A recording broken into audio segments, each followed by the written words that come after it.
Hello, ladies and gentlemen. Back here on another Tuesday. It is the Broke Boy Sports Podcast. I'm Ashton Gene Lewis. My co-host Martin Pape's here. I'm here opening up a White Claw, Ashton, after another, Wow. I wouldn't say a successful week because of all the injuries, but another fun week of NFL action. This, of course, is the recap Tuesday edition where we look back on the week of action we've had. And before we dive into it, Ashton, before we talk about anything, before any gloating on either side, we got to mention our boys and girls over at Thrive Fantasy helping us Yeah, out. why you doing this promo? I'm definitely gonna check this real quick. Go for it. We Oh, cheers! Here you go. There you go. I heard you. I heard you open it over there. I don't get what the cheers thing is about. I feel like a lot of people do that, and they're trying to be bougie. Like it comes off as bougie to me, Martin. I get it. You're from England, but people who are not from England come off like they're bougie when they say cheers to me. I'm just saying. Really? Well, cheers to that, brother. Made some money this week, Ashton, thanks to Thrive Fantasy. $4 coming into your boys' pockets, and you too can get in on the prop up action or the hashtag prop up action this NFL season. Just go ahead and download Thrive Fantasy. Ashton's volume is low, apparently, according to Justin tuning in on the twitch.tv/BrokeBoySports. What's up, Justin? Thanks for tuning in. I'll fix that once I'm done here with this promo. But go ahead and download Thrive Fantasy. When you use the code BrokeBoy and put $20 down, you'll get $20 right back. They've got other deals going on as well, Ashton. I think we read where if you put $50 down, you get $50 back. So they're trying to get people on this action. I went in last week. I texted you before the Sunday night football game saying, if I can hit these three props, I'm going to be in the money. And what was it? Chris Carson, Russell Wilson, and Julian Edelman all came in clutch for me, hit their overs. If you're ever in a doubt, always bet the over. It's more fun that way. Sports is more fun that way. Ashton, you and I are in a fantasy league with the show. So while I fix the audio level for you, why don't you go ahead and give us a quick talk? You actually, I think you almost got a win this past week. Another close Yeah, I don't want loss. to talk about it. I don't want to talk about it.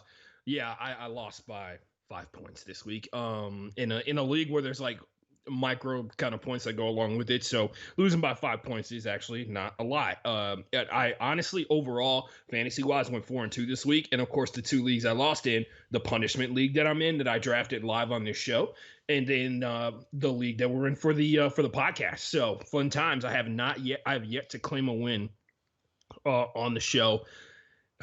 And it's really whack because it's from Bamfius, who hops in the chat every once in a while to check out the Twitch stream. That's the most frustrating part. But the honest to goodness thing here, man, he had one of the guys who just went absolutely nuclear. We'll talk about the nuke a little bit later on in the show, but he had one of two guys who you could say went nuclear, and it was, of course, none other than Dakota Prescott.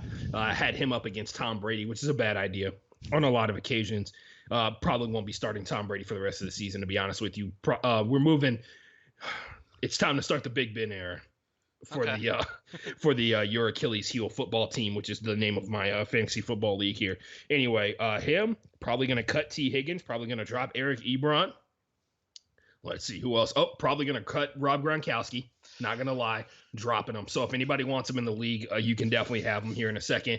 As a matter of fact, I'll do it live on the show. Anyway, Well, Ashton, it's really weird. I took a bad hit, man. Yeah. I lost with Tom Brady and I lost with Derrick Henry. Like those guys combined together got me less than 20 points. So some terrible decisions were made. Luckily, I had Aaron Jones, who is, in fact, this week the nuke. If you were not here last week when we covered week 1 of the NFL season, the nuke is the player who just absolutely obliterates your game. I will tell you a story here in a second, but the nuke is a player who every single week, typically not going to be a quarterback because, quarterbacks, it's so easy for them to rack up points in fantasy when it's all said and done. But the fact of the matter is, I'll tell you what happened in the punishment league, guys. So in the punishment league, I had enough points to beat every single other team in the league. Sizably. I even had enough points in the punishment league that we're in. If you get doubled, so if somebody scores twice as many points as you have to do one of the punishments no matter what happens at the end of the season. So I had enough points to actually double two of the teams. I had more points than one of the matchups combined together. I did not have enough points to beat my actual opponent, who is my friend Beth. Shout out to her. Don't know who helped her draft her team. She seems to be she legit just like blatantly admitted she didn't draft her team in the group chat. And I was like, understandable. Hey, people who auto draft, they exist. And I think she did more than auto draft. I think she got her husband to help. So, but yeah, so she had the nuke, Aaron Jones, and she had Cam Newton and Dakota Prescott. That's Dakota Prescott. She had Calvin Ridley. She had Tyler Higbee and Kareem Hunt. So basically, her whole team was a nuke, Ashton. So she scored 215 points on me. Oh my god! I scored 124 because my team is put together like really, really well. Like facts are, I have Russell Wilson, Deshaun Watson, Ezekiel Elliott, Mark Ingram, Stephon Diggs, Marquise Brown, who probably, by the way, gonna sit his ass. Probably gonna sit him. Hunter Henry. And then I have who else is? Oh, I have Jonathan Taylor as my flex. He got me 16 points this week, dude. Seattle Seahawks got me -2 points on defense because they got into the nastiest shootout I've seen in a while because they was out there banging. They was hitting hard in that game out there, Martin. You saw it. Yeah, a lot of people got hurt in that one. Yeah, a couple injuries. On my bench, I had Ben Roethlisberger, Baker Mayfield. If you saw it during that draft, I told you this is a dual quarterback league, and if you just do the basic numbers, there's 10 teams in the league. Everybody has to start 2 quarterbacks, so that's 20 quarterbacks off the board, which means there are 12 available quarterbacks at any given time that are starters or available starters or whatever. So if you if you have 4 quarterbacks on your team, you have like 5% of the available quarterbacks, and remember the base understanding is you're taking away players from your opponent. Even if they're not starting, Baker Mayfield and Ben Roethlisberger were not options for other players to use against me. So just something to think about that. That's a mentality definitely they take into fantasy. Even if they're players that are riding your bench, somebody did not use them to beat you, which is a good mentality to have. Probably going to drop Phillip Lindsay, by the way. Yeah, that was one. I'm not gonna lie, he was one of on my power rankings of like backs and everything like that. Because by the way, every single league that I was in, I had lower. It was like the highest, the most team league I'm in is a 16, and the lowest is a 10. I had no draft pick higher than 8 in any draft. I knew what was good. It wasn't that bad, especially if you know how people think. Like, because Martin, let's be honest, I think counter to some people's football mentality quite a bit. If you follow me on Twitter, I hopped into the comments on a Mike Renner tweet. Shout out to Mike Renner for 2-for-1 draft from PFF. And people were talking shit about Tyrod Taylor. And I was just like, guys, Tyrod Taylor is just an average quarterback. Y'all are talking about him like he's absolute garbage. And then I went on a whole rant about a player who honestly don't really care about that much. Just want people to stop calling him trash, right? Like, because I went back and I was like, dude, literally every year he was with the Bills, they were above 500 or at 500. He got them into a playoff game. His final year with them, remember that game where the Bengals lost to the Ravens? Oh, no. The Bengals beat the Ravens to eliminate the Ravens from the playoff run, and Andy Dalton got like $55,000 from Bills fans to his foundation, which shout out to the Bills, shout out to the Mafia on that one. That was a really cool story to hear. But nonetheless, they sat him randomly in that game. That was the Nathan Peterman year, in case you didn't get what I was hinting at. That was the year that the Bills were like, we don't think Tyrod's good, even though he had just come off winning a game. And they sat him down, and then Nathan Peterman did what Nathan Peterman did to etch his name in history forever in football. And, then they put Tyrod in, and they started winning again. Amazing how that works, right? Yeah. And Mike Renner's his response was he had Marquise Goodwin, Robert Woods, and Sammy Watkins as wide receivers. Because my argument was the Chargers team that he's on right now is the best team he's ever been on, like hands down. And he came back with like 3 wide receivers who are now currently Robert Woods is having an amazing season, right? For sure. No question about that whatsoever. Sammy Watkins, who is coming off a Super Bowl season, but is considered to be like a 3rd, 4th option for the most part when it comes to what like a 4th, 5th option sometimes when it comes to the Chiefs offense. And then Marquise Goodwin, who amazing last season, did not have a 1,000-yard year. He's a speed guy and he's an amazing athlete. But the fact of the matter is nobody considers him to be an elite wide receiver when it's all said and done, right? Yep. And then I went back and it got even worse than that because I looked at the numbers for each one of them. looked at Robert Woods. Robert Woods did not have a 1,000-yard season until he became a Ram, which means that it took like Sean McVay to figure out how to get him to be utilized correctly, which I wouldn't say is an indictment on Tyrod Taylor. I would say that's more on the coaching staff because remember Sean McDermott was coach at the time. The other thing, you looked at Marquise Goodwin. Marquise Goodwin played for the Bills for 4 years. In the 4 years that he was there, he started 10 games. He played in 39 of his 64 games. So to say that he was available and that he was a contributor and to say that it was Tyrod Taylor's fault that Marquise Goodwin wasn't good is a lie. I feel like that's patently false based off of the fact that he basically wasn't there consistently enough to be able to be a threat for the Bills. Like I said, he started 10 games. Tyrod doesn't control who starts the games. Ashton, we're going to get go ahead. No, I was going to say, and then looking at Sammy Watkins' best 2 seasons in the NFL were with Tyrod Taylor as his starting quarterback. Yeah, we're going to actually get into a little bit more Tyrod Taylor talk here in a couple of minutes when we break down the games. I went on that rant because it literally consumed so much of my time on Twitter today because I was like, guys, like he's an average quarterback.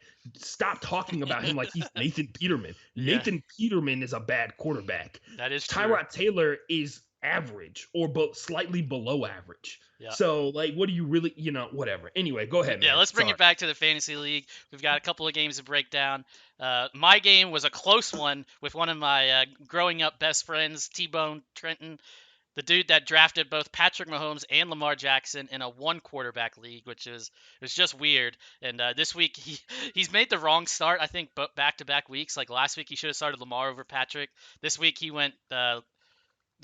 actually put Lamar against Houston instead of Patrick against the Chargers, which if he had just made that one different start, it would have been completely different for me. I lucked out. I needed Josh Jacobs to have just a decent game on Monday Night Football, and his last carry of the game, Ashton, is what sent me over the edge to beat T-Bone. We were actually projected to both hit 120 and barely got over 100, 104.7 to 101.6. So I got a little bit lucky there because as we look at the other scores in our league, I would have lost to every other person. So shout out to T-Bone for not scoring as many points as me or all of that. Taking a look at some of the other games, we had Thomas and Kevin. They went into a bit of a battle. Judge Judy versus DK Country, 2 wide receivers that are making a name for themselves in the league. 148.15 to 126.2. Then looking over at Lee and Kevin, this one was a bit of a blowout because Lee's team is stacked. I'm not going to lie. He's got a strong team led by Matt Ryan, who just is putting up fantasy points but not putting W's on the board. Alvin Kamara had a game. Unlucky for Koshin going up against a couple of stud. Is it safe to call Matt Ryan a stud? We'll get into more at Falcons talk in a minute. I think that one depends on who you ask. There's if somebody can get this reference out there, I'm gonna make a basketball reference about a football player. Matt Ryan is Tobias Harris. If anybody gets that. Yeah. I've explained it before. I've explained the analogy before. Tobias Harris always gets like 20 points, no matter what. Like so, if you need 30 points to win, Tobias Harris gets 20 points. If you're up by 20, Tobias Harris always gets 20 points. Yeah. And then the last game, and this is where I think we finally have come to the decision. It's going to be a little weird, but we are taking Team Tank. After this podcast, I'm going to go in, and before Thursday, I'm actually going to go in and take Team Tank out of the schedule. This is the person that somehow signed up for 2 teams in the league and didn't show up for draft day and hasn't changed his lineup yet. And to save it from other people having a bye week, we're going to go ahead and just his team is just his players are just not going to be a part of the pool of players putting up points. He's still technically there'll be a manager team and his team will be there, but Drew Brees, Dalvin Cook, Joe Mixon, AJ Brown, Darren Waller, Kenny Galladay. His entire roster. Damn, that auto draft did a good job. Yeah, it did a decent job, but he hasn't touched half of his team. His starters were injured. In my the team that was on a bye this week scored, I believe, the second most points in the entire league. And so I was going to say the most important part to mention here is that, Now we're in a different kind of league. You don't want to be the person that loses to the bye week team. Yeah, Is how it exactly. is. You don't want to be that guy. Like I'm just saying that happens. That A lot. happens all the fucking like when people just stop playing like halfway through the season, Yeah. and it'll get people back into fantasy. Like they'll Yep. be like, "Oh, I don't care," and then they win 3 games in a row because they are no longer a part of their team, and their players are allowed to play without them doing like overthinking everything. And they'll be like, "All right, I'm back. I never left, bro. I was watching the squad, and oh yeah, sure, whatever." Yeah. That happens. That's happened every single year I've ever played fantasy. Straight up, Yeah. So I've been that guy sometimes too. I'm not gonna lie. the funny thing is, Ashton, if we had done this last week like we were debating, we basically gave Team Tank 2 weeks and said if he's not going to touch his team, he's not going to show up for the draft, he's going to somehow pick two players, then we're just gonna take the administrative decision and remove him from the league. And Justin Frosty Nugs, who's in our chat on twitch.tv/Broke Boy Sports, he would have actually lost to the Singapore Skywalkers, who of course is my dad. My dad's gonna be looking for a run. Luckily, he's on a bye week, but not luckily because he just lost Saquon Barkley. But Definitely gonna. Justin would have another loss on his record. He would be 0-2 if we had done that last week. But going forward, we're gonna make that change. Just putting it out there. If Team Tank, if you ever hear this and you think that you still deserve to not be on a bye week each and every week, come and let us know. We'll debate it. We'll talk to a couple other people in the league. And this isn't just an Ashton and I decision. This is a conversation that we've had with at least 6 people in the league, and they're all in agreement. Like, if you, it sucks that some of his players are not going to be eligible for fantasy points this year, but it is what it It is. just adds a wrinkle to the game. Exactly. Nobody. Yeah. Now it's just like you randomly picked. I feel like I bet you there's a team that's out there to just like set a fake team up to auto draft, and they're like whatever players they pick are not available this year. Now you got to win a championship without like some of the best players in the league that don't get hurt. So that'd be pretty lit. I'm just saying. Yeah. So the standings right now, myself up on the top, first place 2-0, Lee at 2-0. My dad in third place at 1-0. We've got a bunch of 1-1 teams, and then we've got 2 teams, Ashton and T-Bone down there at 0-2. Maybe making some trades soon. Ashton's already just said that he's going to be making some drops, but that is a look back. Oh, I'm about to flip some of these dudes real quick. Hold on. We're gonna drop T Higgins. Yeah. So to pick up Jarrett McKinnon because I should be at the top of the waiver wire. That is a look at how we stand in the fantasy football realm. Ashton, do we want to get, or no, we're going to get into our pick 'em after we talk about the nuke. You already mentioned it. Aaron Jones is coming in, just having 2 monster games. But this one, it was almost a make or break because I played Aaron Jones in 2 different leagues. One, I needed Darren Waller to have a baller game, if you don't mind the pun. To come back and beat him by 2 points. But Aaron Jones single-handedly won a lot of people their games this week. And we're going to get into this, at least personally, I'm going to bring this up when we get into the Packers game that they had this past week. The running game is where it needs to be right now for the Green Bay Packers, and Aaron Jones is the reason why. So, one thing I'll point about Aaron Jones, he did something that I've been frustrated about for a long time. And I find it very clever that he was able to point it out. I'm sorry, he was able to figure out a hole in the system, a market, if you will, that people want.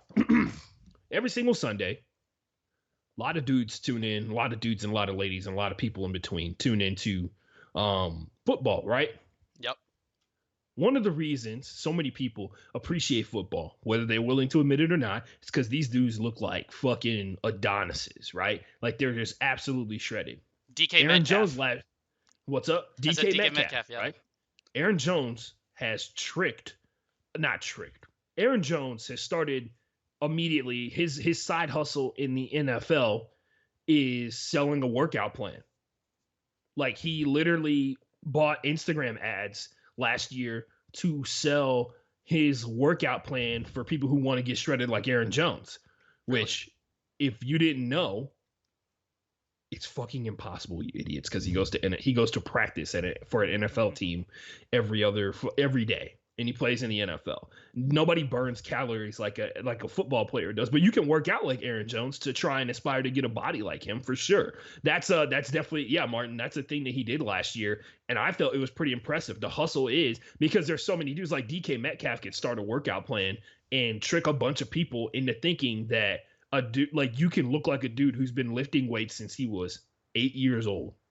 Like his dad, if you don't know anything about DK Metcalf's dad, first of all, go look him up, follow his gym. his dad is like a strongman. Like he's a strongman competitor. So he is all about like real strength. Like DK Metcalf has real power, like real actual strength. He doesn't just look like he's like a superhero. He actually has the strength to go along with it because his dad trained him using compound workouts, strongman stuff. He gets trained in like explosive techniques all the time. So for DK Metcalf to try and sit there and say he's going to organize a workout program, he'd make a shit ton of money because there's a lot of people out there that would love to pay. There's people who pay to get a body like DK Metcalf is made.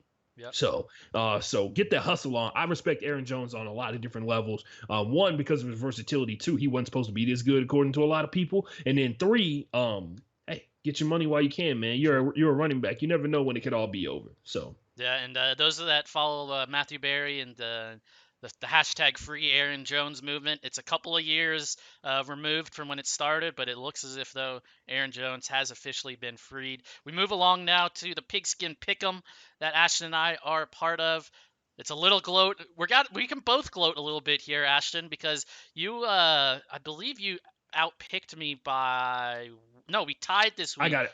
We Yeah, both how hit many did you get? 11. I got 11. We both hit 11. I got 10 last week. You got 9 last week. So I'm tied for first place with Ted, I believe his name is. And then you Oh are. no, that's Teddy Costa, Team USA Quidditch player. Oh, nice. He is in first place. Had a solid week. I can pull it up here. Teddy's the guy who won the Pick'em League last year. Oh, okay. His percentage was 83. All right, so I've got my eyes set on beating Ted right now because yeah, that's right. You focus on Teddy, all right. You guys focus on each other, yeah. Ashton tied for second place right now. Both of us had a decent week. A couple of picks we got wrong, mainly for me. Some of them are like common sense. I think the one that got us, like some of them, they were all the ones that we were sketchy about on the show for like specific reasons. The other one that and Martin, you can confess to this one too. We didn't know the Eagles sucked. Yeah, officially all out on the Eagles. Even though I did pick the Rams in the pick'em. The Eagles, man, they are. We need to figure out a segment for the yikes teams because there's a couple of teams that have come out of the gates and a little bit of yikes. For me, the game that got away was, of course, the fucking Falcons blowing another lead in the Cowboys, the onside kick and the comeback. Did you read what I wrote? Did you read what I wrote? No, I haven't read down there too far yet, but we can. I got a story for you. No, we got story time with Ashton. I got a story for you. A couple. I got like actual proof that I called the comeback in the second quarter. Hell yeah! The group chat that I was a part of, the Cowboys fans giving up on the season in the first quarter. Bench Dak. Let's get Andy Dalton in there. And then by the end of it, they were saying Dak for MVP. It's tough times being a Texan fan right now, Ashton, but it is a roller coaster of a ride for Cowboys fans. I couldn't even imagine it. I don't know if they want to pay him $40 million though. That's another question. It's adorable how they think they have a choice, Martin. But true. Yeah, go ahead. Yeah, that is true. They don't really have a choice because it's really him or Andy Dalton at this point. Pull down the ski mask, baby. The excuses for me for how many I lost. I counted it yesterday. 1, 2, 3, 4 of the 5 games I got wrong were by less than a touchdown. So we were close. But no cigar. Ashton getting 11 picks as well. But now let's get into week 2. And as we started as a tradition, is it a tradition after only 2 weeks? I don't know. We're gonna start from the top, work our way down. So from the Thursday night football game through the noon kickoff chronological. Game. Thank you. The actual word for it, chronological. So let's kick it off with the game that you and I were split on going into Thursday night football. You picked the Browns, I picked the Bengals, and you got it right by 5 points. Yeah, man, what it really comes down to is I was banking on the Browns' talent to show out because I knew Nick Chubb was really good. I knew the Bengals' offensive line was trash, and I know Myles Garrett is really good. Guess what came into play a lot for Joe Burrow? He had like the highest pressure rate out of any quarterback. He is also in the top 10 for pressures received this season, and we'll talk about some pressures. By the way, in case you were wondering who number 1 was, it's exactly who you think it is. It's Deshaun Watson.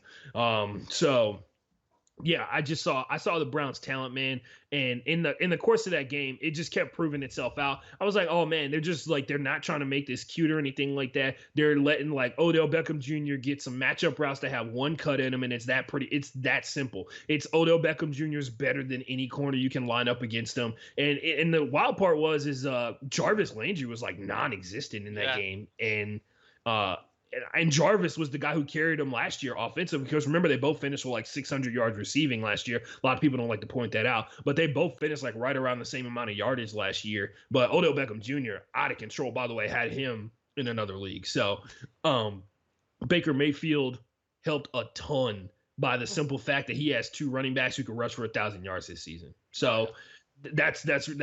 That's good stuff to see, man. Because if there's anything, we'll talk about this later when we talk about the Rams, Martin. If there's anything that you need to do for a lot of quarterbacks is understand their limitations and operate off understanding those limitations. It ain't nothing wrong with admitting like this guy isn't that good. What the problem is, Martin, is you realize the guy's not that good and you keep doing the same shit you were doing before. Like, you don't make the changes that are necessary for him to succeed. And I'm not saying that they went out here and like dominated the world, because let's be for real, Martin, they beat the Bengals. Nobody should be impressed at all that they beat the Bengals. Not only a really bad team last year, bad team this year that just so happens to have a guy that, goddamn, if you don't believe in him after what you saw on Thursday Night Football, I don't know what to tell you. He had a 300-yard passing game, bro, and he threw for over 60 passes. They literally were like, our only hope to win this game is to put it in the hands of a rookie quarterback, Martin. And they did. Shout out to Joey Burrow going out there looking like Joe Exotic, baby. Hopefully he gets those t-shirts popping, so he can literally rob Joe Exotic of his name, which would be the greatest thing of all time.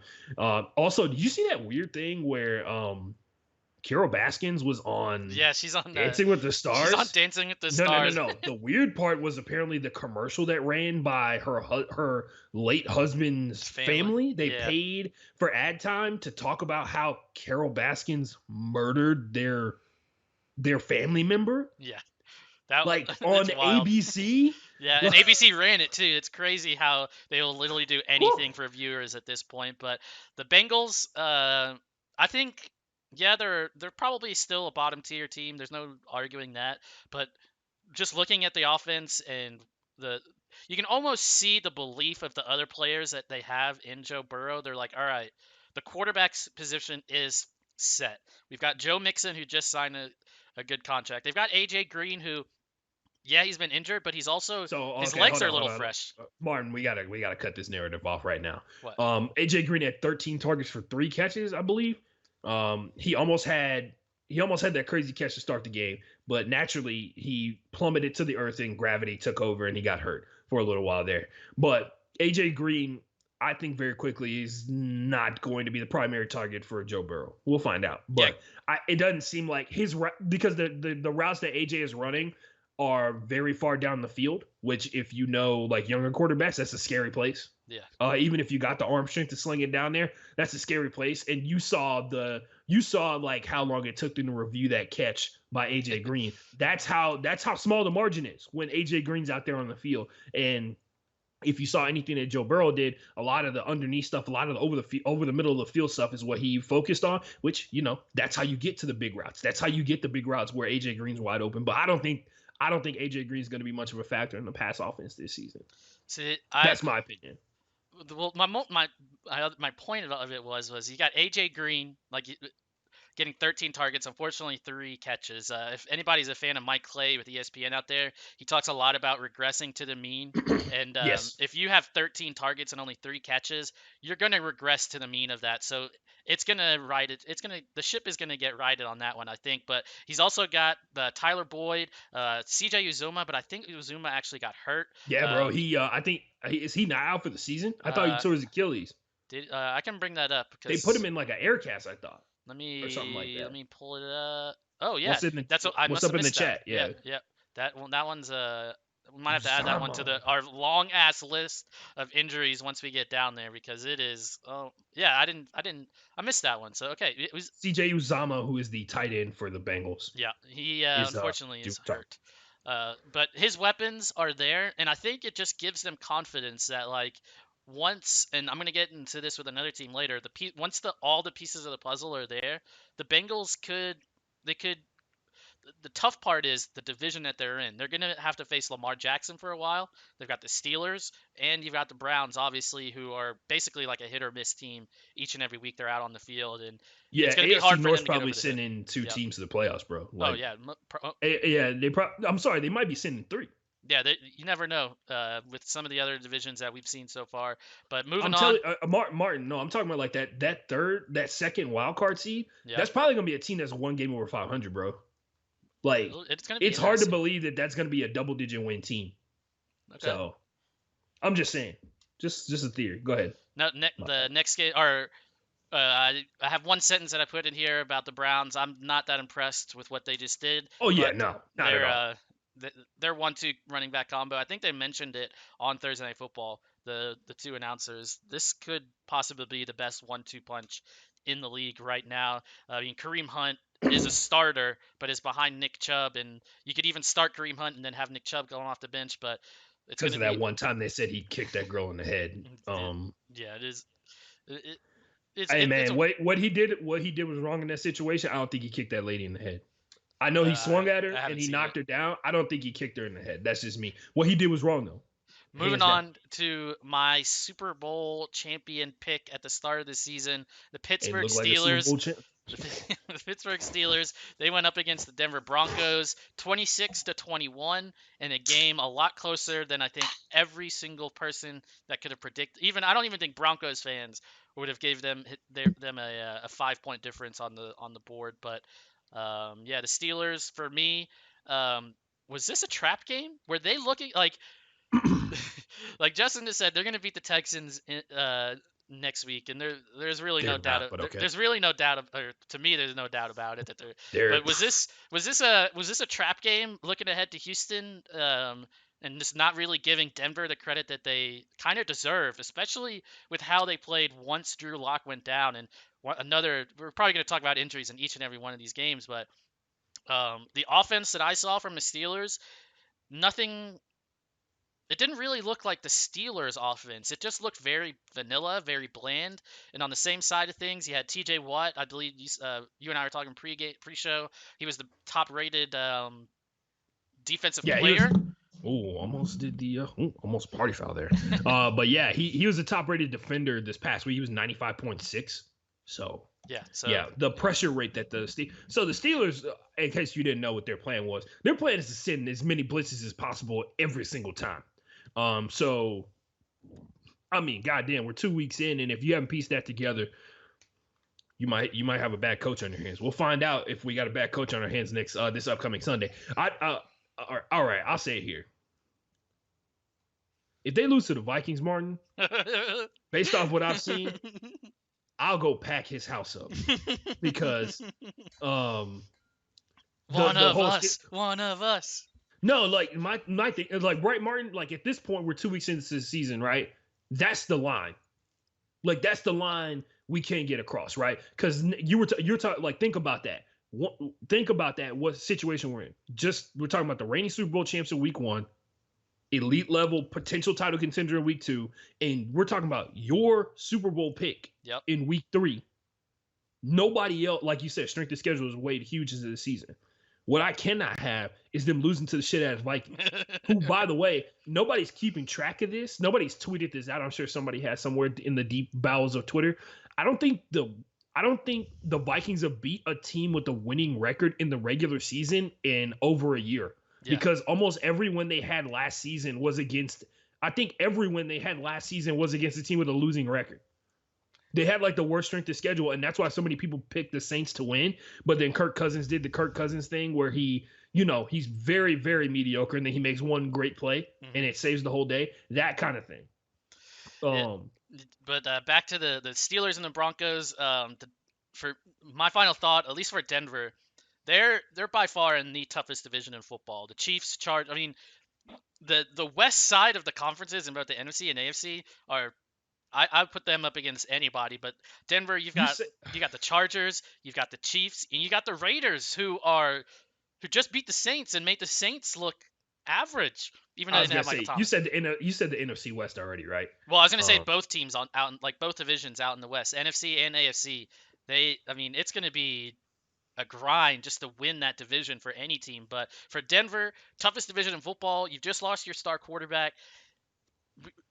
The tanking isn't really a thing, or some people say isn't really a thing in For NFL. who? But here's the thing: I think For if who? Denver, Which team? I mean, there's a couple of teams that have definitely tanked, like Miami No, last I'm just season. saying. You talking about tanking season for the Denver Broncos? Yeah, like they need to lose a few games, and if it That's a just so happens, That's a.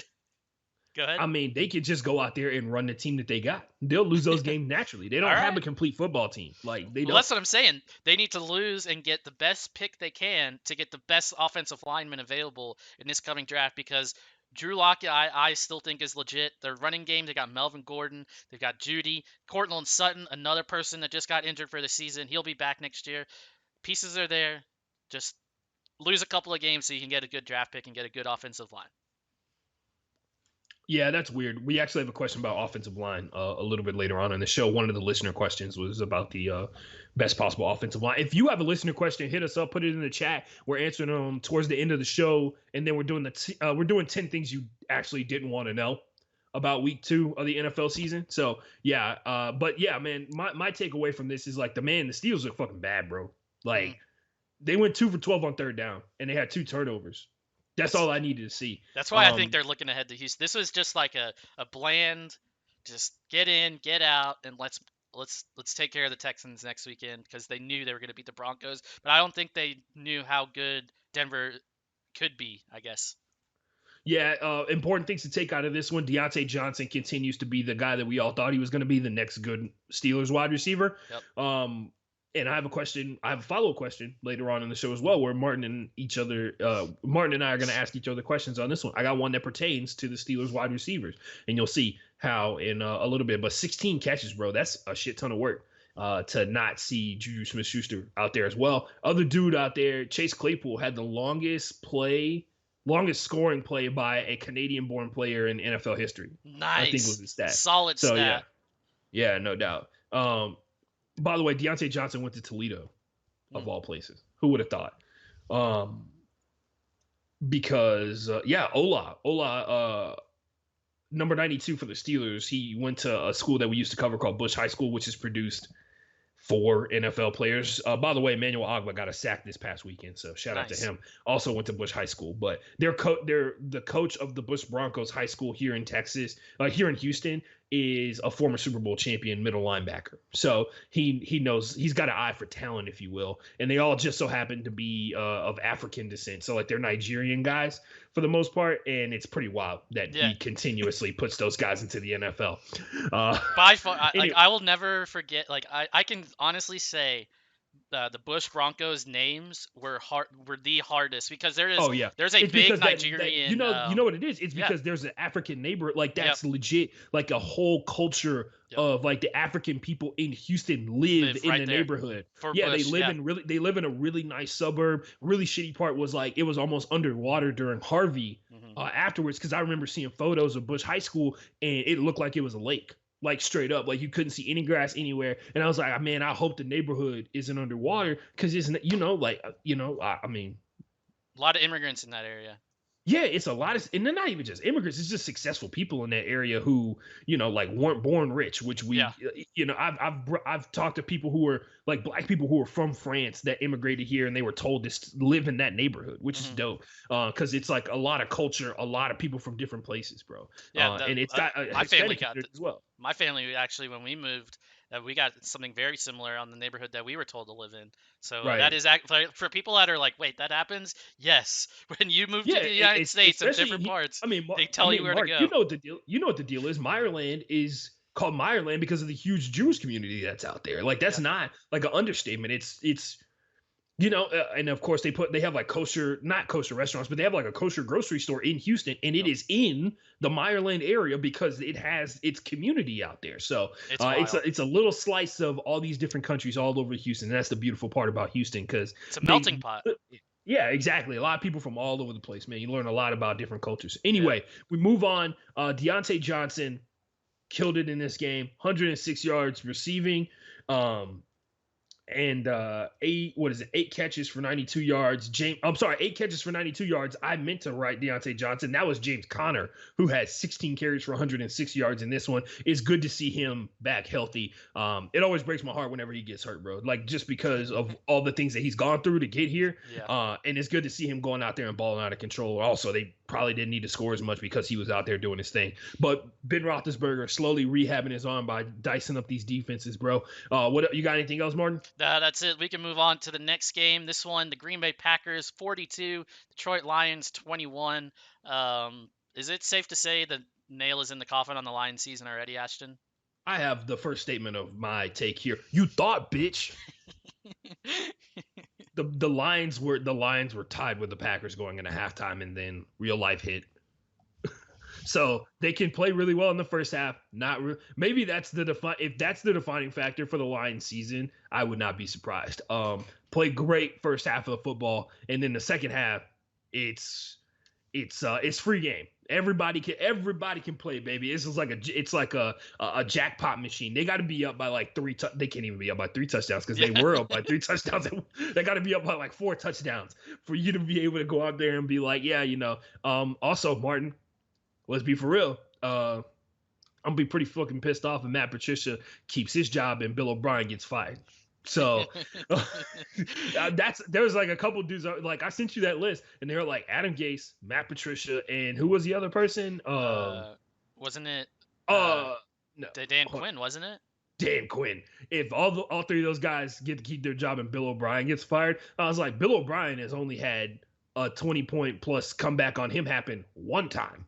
And it was, to the Falcons' credit, it was a Super Bowl champion that they had come back on them as well. So the first time, not the second time, unless maybe. Mm-hmm. All I know is if the Dallas Cowboys win a Super Bowl, we're never going to hear the end of it. I'm never going back outside ever again. Anyway, for me, Ashton. Speaking of, Martin, one more note. The NFC North is the worst division of football. Yeah, it's a struggle. The Lions are trash. The Bears have beaten trash teams, and they struggled to beat the Giants this past weekend. We'll talk about that a little bit later. The only team that's beaten, like the Packers, have beaten 2 divisional opponents. Yeah, thus signifying they are bad. Yeah. So the Vikings are trash. Sorry, go ahead. Well, that kind of leads me into my next question. You say they've beat 2 trash teams, but for me, when do we start talking Green Bay as a legit Super Bowl contender? Because they haven't. I mean, yeah, they were tied at halftime, but they have absolutely spanked the 2 bad teams. And that's what you're supposed to do. If you're a good team and against a bad team, you are supposed to spank them and not even let it be close. They've done that twice. They're going up against the Saints on Sunday Night Football this week. I'm going to tell you this right now. That's not going to impress me. Yeah, see, the Saints are in a struggle bus right now. Martin, I'm looking at this right now, buddy. They may get a 3-game win streak going here. They may have a 5-game win streak coming into playing the Texans. Yeah. So they're playing the Saints, the Falcons, and the Buccaneers. How many rushing yards do you think Aaron Jones will put up against the Houston Texans defense? Because speaking of the running game, it's on a whole different level right now. The Packers have found their running game. The passing game is doing its thing. And last week or the week, I can't remember when we talked about it, we couldn't name the second wide receiver for the Green Bay Packers. Martin, listen to this. They play the Saints, the Falcons, the Buccaneers, the Texans, the Vikings again for the second time in the season, the 49ers, a team that is, as far as we know, not good. As far as we know, probably not going to be that good. Then they play the fucking Jaguars. Wow. Then they play the Colts and the Bears. The Jaguars are the only team. might have a 10-game win streak going on. I'm just saying, like that's a Super Bowl contender because strength of schedule is everything. Martin, they play the Eagles. Yes. After they play the Bears, then the Lions, then the Panthers. Yeah, they don't have what we right now in week 2 consider to be a tough team until they play the Texans and the Titans. Oh, dude, don't take the Texans out of there. But the Jaguars could be tough. I'm telling you right now, the Texans are better than the Titans, and people think they're good. Yikes, dude! Yikes! You want to look? You want to be for real about this? Like, look at the Titans' wins. I mean, look at their. They barely beat the Broncos, and they barely beat the Jags. So one of those two teams is good, and maybe it's the Broncos because they played Maybe. really well against the Steelers. Yeah, Uh, but to say the Texans, you can't say the Texans are better than the Titans right now. I mean, come on, man. Like the Texans have controlled the Titans' destiny in terms of getting Uh, into the playoffs 2 years in a row. Like the Titans have had to beat the Texans to get into the playoffs, and last year they let them beat them to yeah, get that into the was playoffs. that was so dumb of whoever was in charge to just tank that game. But I mean, they won their first round playoff game. They beat the Bills. yeah, they So did. I whatever. was actually surprised that they beat the Bills. But my last thing here for the Lions, it's crazy. It's only 2 games, right? But it's crazy how that dropped touchdown by DeAndre Swift has totally changed their season. Because if they hold on or they come back or whatever and beat the Bears, they're 1-1 right now after a blowout loss to the Packers, and they could kind of hang their hats on that. But now they're 0-2, and they have just looked not very good in both second halves of both games. So it's Hey Martin, if there's not a dude somewhere in Detroit asking for Matt Patricia to quit or asking for yeah, Matt Patricia to be fired every single week, regardless of if they win or lose, then you can't get on me about Bill O'Brien yeah, because he's exactly like Bill O'Brien, a former Patriots coach that because he worked for Bill Belichick, he gets a free pass until the contract runs out or for all right, some so one of them has earned the free pass and the other one hasn't, right? uh, Would you, Martin? There have been seasons where, like, see, that's the thing, man. Like, if I see, which at some point we're gonna have to do, probably when Bill O'Brien gets fired, we're gonna have to go back and look at all the quarterbacks that Bill O'Brien yeah. won football Here games with, you just because you just brought up what my argument was for Bill O'Brien for the past 6 years. Like Ashton, when I say this is the first year I'm off of oh, the I get it, like I get it, I totally everything do, you I really bring up, do. like literally everything you bring up for all the arguments are what I was saying just a year ago. That Bill Right. O'Brien can win with any quarterback. Matt Oh, Patricia, he I can't. didn't say any quarterback. I just saying you should be heavily impressed with. By the way, we should. Oh, okay. So we can say this too. Hey, man. Y'all got to stop giving credit to coaches that coach Ryan Fitzpatrick for Ryan Fitzpatrick being good. Ryan Fitzpatrick might be the greatest backup in the history of the Yeah, NFL. he is. He's good. He I, might be the I love GOAT me some backup. Fitzmagic. Everybody loves the magic, baby. Mm-hmm. Everybody's here for the show. Uh, now I'm Yep. just saying, put some respect on Fitzmagic's name. He already talking trash to Gardner Minshew. Oh, They dude, that's got what I was. themselves a good. I can't wait. Beard gang, beard gang, dude. They got themselves a Florida off going on, Martin, and it's on Thursday Night Football. So naturally, I expect at least 2 alligators to come on the field, and I expect somebody had to be tranquilized, and I don't mean an animal. I mean like one of the people that comes to the game. So, but yeah, I'm just saying at a certain point we gotta stop giving coaches credit for coaching up Ryan Fitzpatrick because I don't think anybody coaches up Ryan Fitzpatrick. I think he just goes out there and does what he does. So, Speaking uh, of it's speaking of who the Dolphins are playing this week, Jacksonville, they're coming off a yeah. loss. I believe they're 0-2, correct? So No, one and no, they one. beat They the won. Colts. Yeah, They they beat the beat the Colts. Colts. I still Which forget that they beat the by Colts. the way, nobody's Nobody's really talking talking about about it, Bart. how bad the Nobody's talking Colts about are. how bad the Colts look right now. We are talking about it, but anyway, Jacksonville losing by 3 points. But man, is I've said we're gonna get to the Bills eventually and how I feel on Jason Allen. I don't know how to feel about Gardner Minshew. I saw him play live last year in London and came out of that game thinking he's not good, but for some reason he's making it at least look decent. And Ryan Tannehill on the other side doing the exact same thing. Yeah, man. So I'm all in on Ryan Tannehill crashing and burning this season and robbing the Titans of $100 million. So I will say, I have a friend who's a Titans fan, and Richard sometimes listens to this podcast, sometimes doesn't. This is most of the time when I make my Titans take, I say it imagining that he's going to listen to it, Mhm. so that I can say something that pisses him off. So I'll say this: still not buying it, dude. Mhm. Still not buying it. That game versus the Titans, they won by 3 points in a game where Ryan Tannehill threw 4 touchdowns. By the way, 4 touchdowns in under 300 yards. Some people will call that efficiency.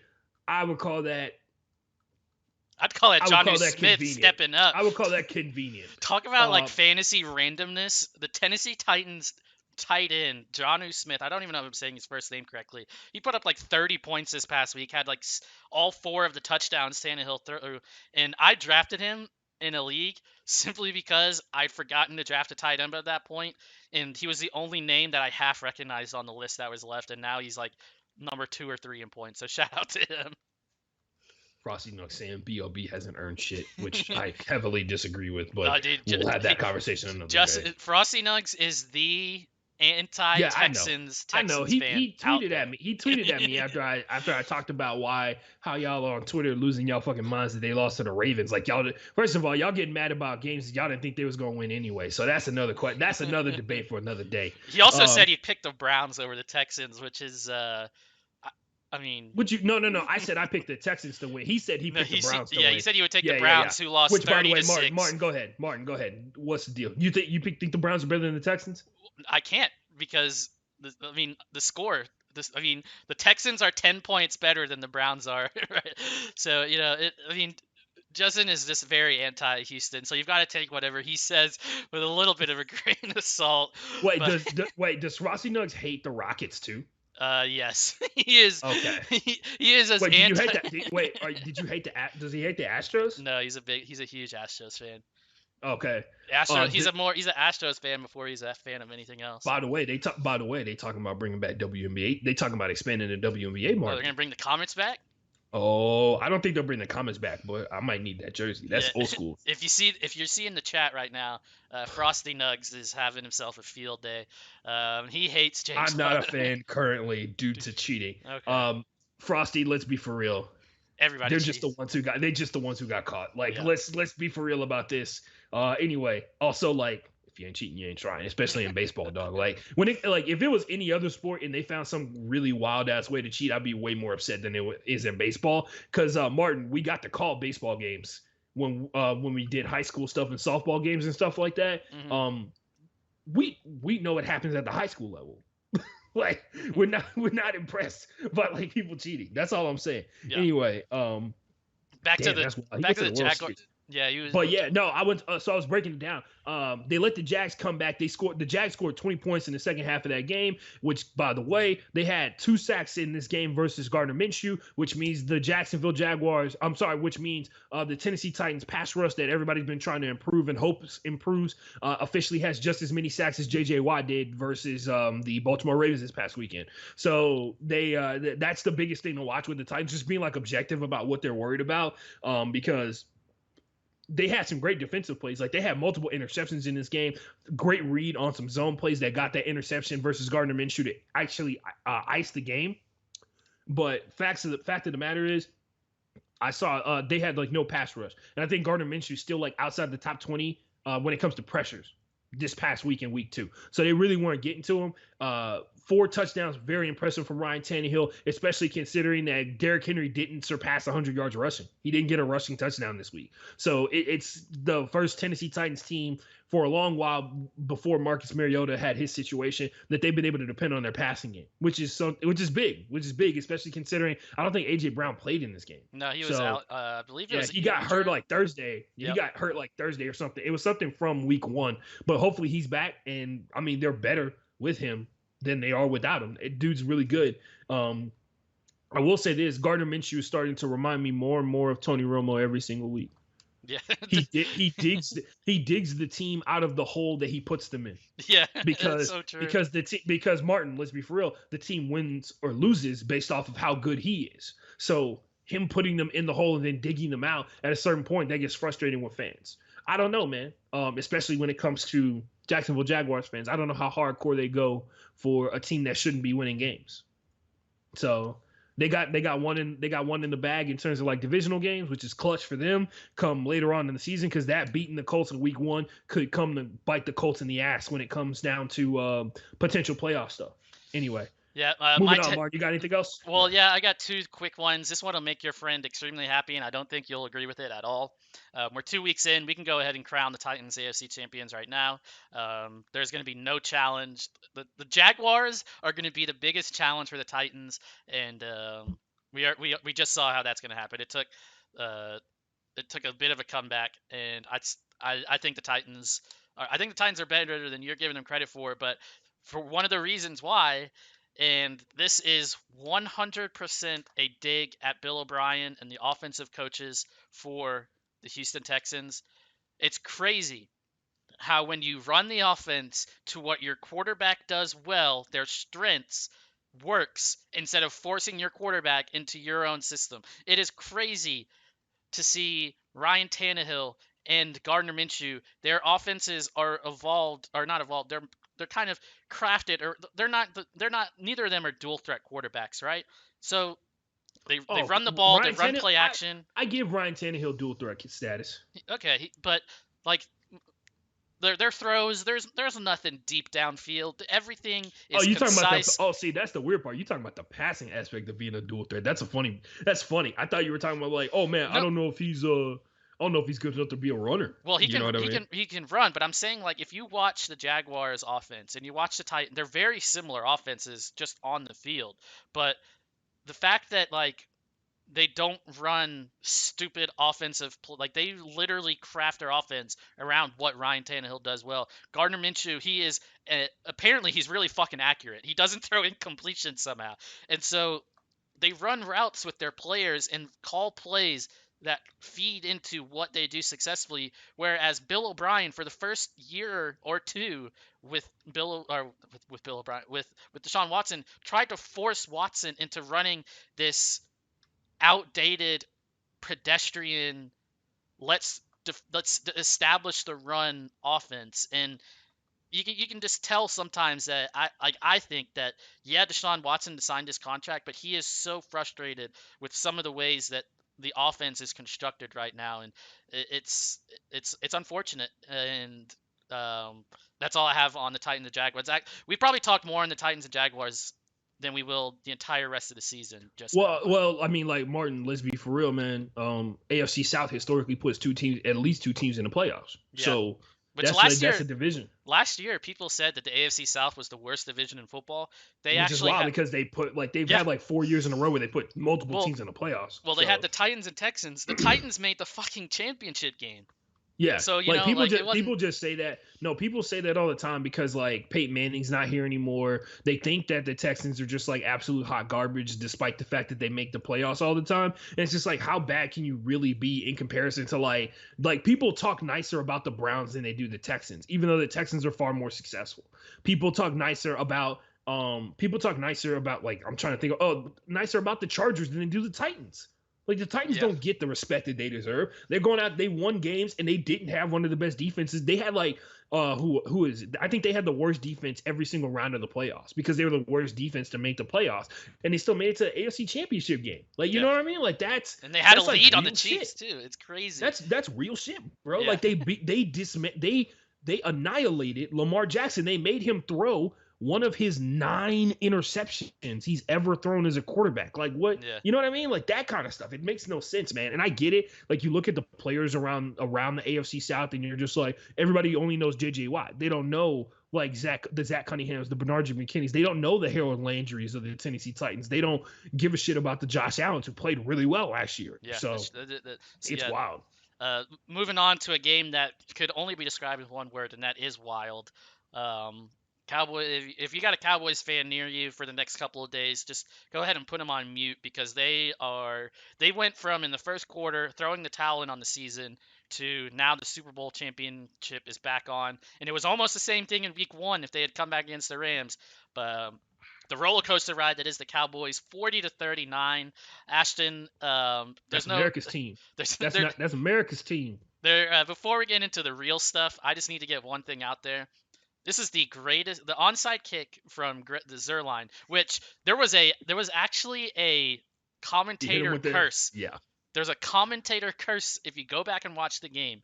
When it gets late, I think it was after they scored the touchdown, before the onside kick, they came out of commercial break and showed Koo, the Falcons kicker, who has went viral. Young Ho. I'm just kidding. Koo. His name is Young Wei. His name is Young Wei, but it looks like Young Ho. So yeah. They came back and they mentioned the fact that he is kind of viral for his onside kicks and the tricks that he does, and they were like, man, I bet the Cowboys wish they had him on their team right now. Like, or no, what they said was, I wish they could do an in-game trade. Has there ever been an in-game trade? Like, go back and watch the game. The commentator says this, and I remembered it. It's ingrained in my brain. Zerline comes out Because here. that's the perfect thing to say right before this kicker for the Cowboys completes his onside kick. And comes. By the way, yeah, Yeah. uses the 7-10 split technique Yep. where the ball spins on the ground, and hopefully when it touches something, it ricochets in a wild way because it requires the hands team to literally get all the way down to the ground. And if you watch the replay, I'm sure there's tons of special teams dudes who are losing their fucking minds over it. Because the offensive players could have touched it early at any and then point, they would have recovered it. At any point, they could have touched it early and then gotten tackled on the ground, but they chose not to. They were like, they thought they had to wait 10 yards to touch it, and they didn't. Well, no, so, what I think, sort of what you were saying there, I think what happened was they knew the rule, the ball had to go 10 yards. And when it was they were gonna seal it off and then cut. Yeah. Well, it never at first for like the first 5 to 6 yards before it starts careening to the right, it's not going 10 yards. But the English that was put on the ball because he didn't use a tee. And for those people that don't know, I was a kicker way back when. And one of the things that you learn. And your family's like hardcore into rugby. So like kicking balls is like very exactly. You don't need the tee is there for adding arc onto the ball. The tee is there to get the ball up and get distance on the ball. When you want the ball to not go not go far and not go high, you don't use a tee. So Zerline does the smart thing. And this is where my joke is before we get into the real game. It is the greatest onside kick since my very own back on Jersey in junior varsity against Cy Springs. We were up 42-0, Ashton. I've told you this story, I think 3 or 4 times I've brought this up. The coach tells us to kick it deep. I say, fuck that, because the Cy Springs lined up without anybody in the middle. So your boy just kindly kicks it forward 10 yards. Everybody behind me knew what the fuck was up. And I recovered my own onside kick while my team was up 42-0 and got absolutely lambasted by it from the coaches. But I'll say this is the greatest onside kick I think I've ever seen, just because of 1, the impact that it had on the game, and 2, just watching it. You see 4 Atlanta Falcon players run past the ball, and you know what they're taught to do, right? They're taught to take out the player across from them. Right. Not one of them tries to block off a Dallas Cowboy player. Not one of them. They literally just watch the guy who was. So the only dude that tried to do it was the guy who was furthest outside of some random linebacker, and he's actually the person who he tried to box out like in basketball, so he didn't see that the guy he turned his back to actually didn't make any contact with his body whatsoever, and he dove on the ground and recovered it because it crossed 10 yards, and he was able to pick it up. So that was fun. The most important part about this entire game is that I called the comeback in the second quarter. Nice. I'll explain the logic. Behind it. It's something that it's like an analytics thing. So something freakish happens in a period of time, like something that's unheard of, like 4 fumbles in the first half of the game. 1 of them was recovered. 3 of them were turned over inside I think 2 were turned over inside the red zone, right? And they recover, they score. On those 3 fumbles, they got 20 points out of it, I think, when it was all said and done. Yep. And the Cowboys were still scoring at their normal pace, meaning that their offense was capable of being able to not only keep pace, but possibly surpass them once they make up the possessions that they lost, which is what happened in the second half of the game. So my thing is like, all right, we go into the second half of the game. We imagine that nothing crazy, like another turnover, is going to happen. Like interceptions are possible, but another fumble, a 5th fumble in a game like this, highly unlikely that it's going to happen. Mm-hmm. And with that understanding, and if you have an understanding of the Atlanta Falcons defense, knowing that they were not getting the pass rush that they wanted to in the first half of that game, they probably weren't going to get in the second because, pass rushers get fucking tired. They're big dudes who run really fast, and the first thing that goes is like the conditioning, right? Or the first thing that goes is the cardio overall. Pressure dials down a little bit. We already know Dakota Prescott's really good at his job, and they're going to let him throw the ball more. We know that they're going to get Ezekiel Elliott out there moving the ball. We know if you inherently believed that the Cowboys are better on both sides of the ball, all 3 phases, than the Falcons, the second half makes sense to be like they're going to come back and win. Like that it just makes sense off the simple fact of like a freak thing happened in the first half. Do you think they have the ability to overcome that freak thing? And I was like, yeah. I mean, I feel like it mainly because the Falcons defense is going to help them out because they're so bad. Yeah, the Like Falcons they're so bad. they're Like that's just so bad, dude. And like the thing is, they've got good players on the defense. It's like just Deion Jones, Tark McKinley. Like, by the way, a bunch of dudes got hurt in that game too. That was the yeah. really shitty part about it too. I know somebody broke their hand. Somebody had a hamstring get messed up, and then of course, like I think somebody tore their Achilles because that's just the kind of day it was. By the way, don't think that's gonna stop in week 3. No, Like maybe not as many, but it's still gonna happen. But Keanu Neal, like there is some names. glad that he made it through that game. Let's be honest. Yeah, there's some names on the Atlanta side of the ball, but it's so weird that they just can't put it together. And their head coach is a defensive-minded coach. He's there for the defense. He does nothing on the offense. He's a defensive-minded coach. He runs that defense. And this was one of my biggest points is how many times do the Falcons have to blow a lead and become a meme before the defensive-minded head coach loses his job? You tell me, Martin. I don't know. It's crazy. Martin, like, what is today? Martin, today is Tuesday, September 27th. Yep. 22nd. Yep. They had practice yesterday. Yeah, they could have fired him. We firing coaches in the middle of the week? I mean, maybe, I don't think so. Maybe no one wants to.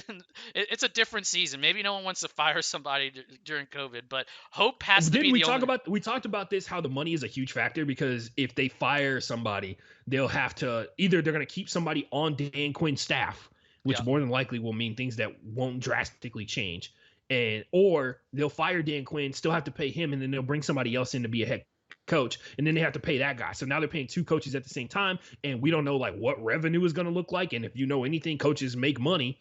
They make money that's outside of the salary cap. Yeah. So some people say that's one of the reasons Bill O'Brien still has his job, because the Texans, I believe, last season they were paying 3 general managers. I think this was the last season that Rick Smith was getting a paycheck from the Texans, but I could be wrong on that. But Brian Grease still getting a paycheck from the Texans, so it's one of those things where the Texans and Falcons are in a very similar boat. And we actually have a comment in the chat on twitch.tv/BrokeBoySports from Ski Bum. Atlanta doesn't know how to use their running backs either. They'd be hopeless at running out the clock. Ashton, I have to agree with that statement. Even when they had Devontae Freeman, towards the end of having Devontae Freeman, they the dude they were dependent on was Ito Smith, right? It was he was the primary back that game. He got the most carries. Todd Gurley. Todd Gurley had the most carries. Oh wow! Why did I think? Yeah, I have my backs. I don't know why I thought like Todd Gurley got traded or like moved away from the Falcons when he moved there. Yeah. But yeah, he was like a non-factor. No, like 61 yards, no catches. Yeah, dude, not even a target.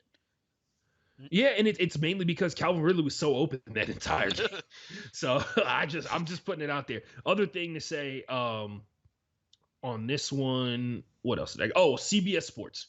They thought they were going to get away with it, Martin, but I saw it. I don't know if you saw it.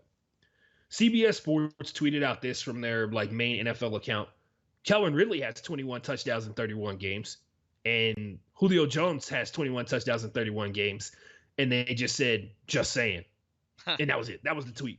I was like, wow, a single-digit IQ tweet, because everybody knows that Julio Jones is the number 1 wide receiver in the NFL. If he gets 100 yards on, don't put disrespect on DeAndre Hopkins' name like that. Don't disrespect DeAndre Hopkins like that, brother. Oh my God.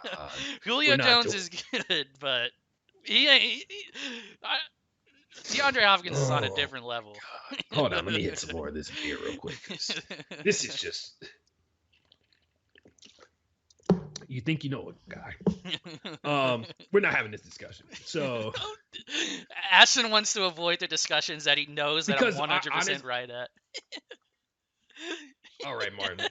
People in the chat know that that's not the case.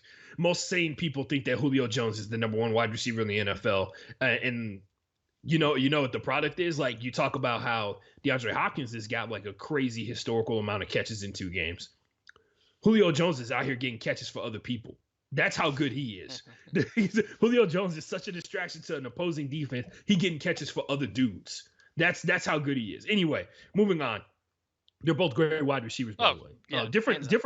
Different styles. Both great wide receivers. Glad to see Dan Quinn is at least doing something right because remember last year, Martin, they spent a lot of time like not trying to figure out how to get the ball to Yeah, Julio Jones, they and were that was a big ignoring him at problem. point. Yeah, at least they're throwing the ball to him this year. How many targets? Hold on, let me pull it up. How many targets did he It's have? got Well, to be he double. actually It's got no, hopefully double digits, right? no, Ashton, half of double digits. 4 targets for Julio Jones, 2 of 24. He did have that. They threw the one where he dropped it at the Oh goal yeah. line, but Hey, four by the way, to targets you, to Julio did Jones. that Come look on. like it went over his helmet, like directly over his helmet, or did you feel like it was in a position that he could have caught it? Well, it hit his hand, so like if you're people have played wide receiver and have had a wide receiver coach talk to them, if it hits your hands anywhere, you're supposed it's technically a drop and not on like you're supposed to have Yeah, caught it.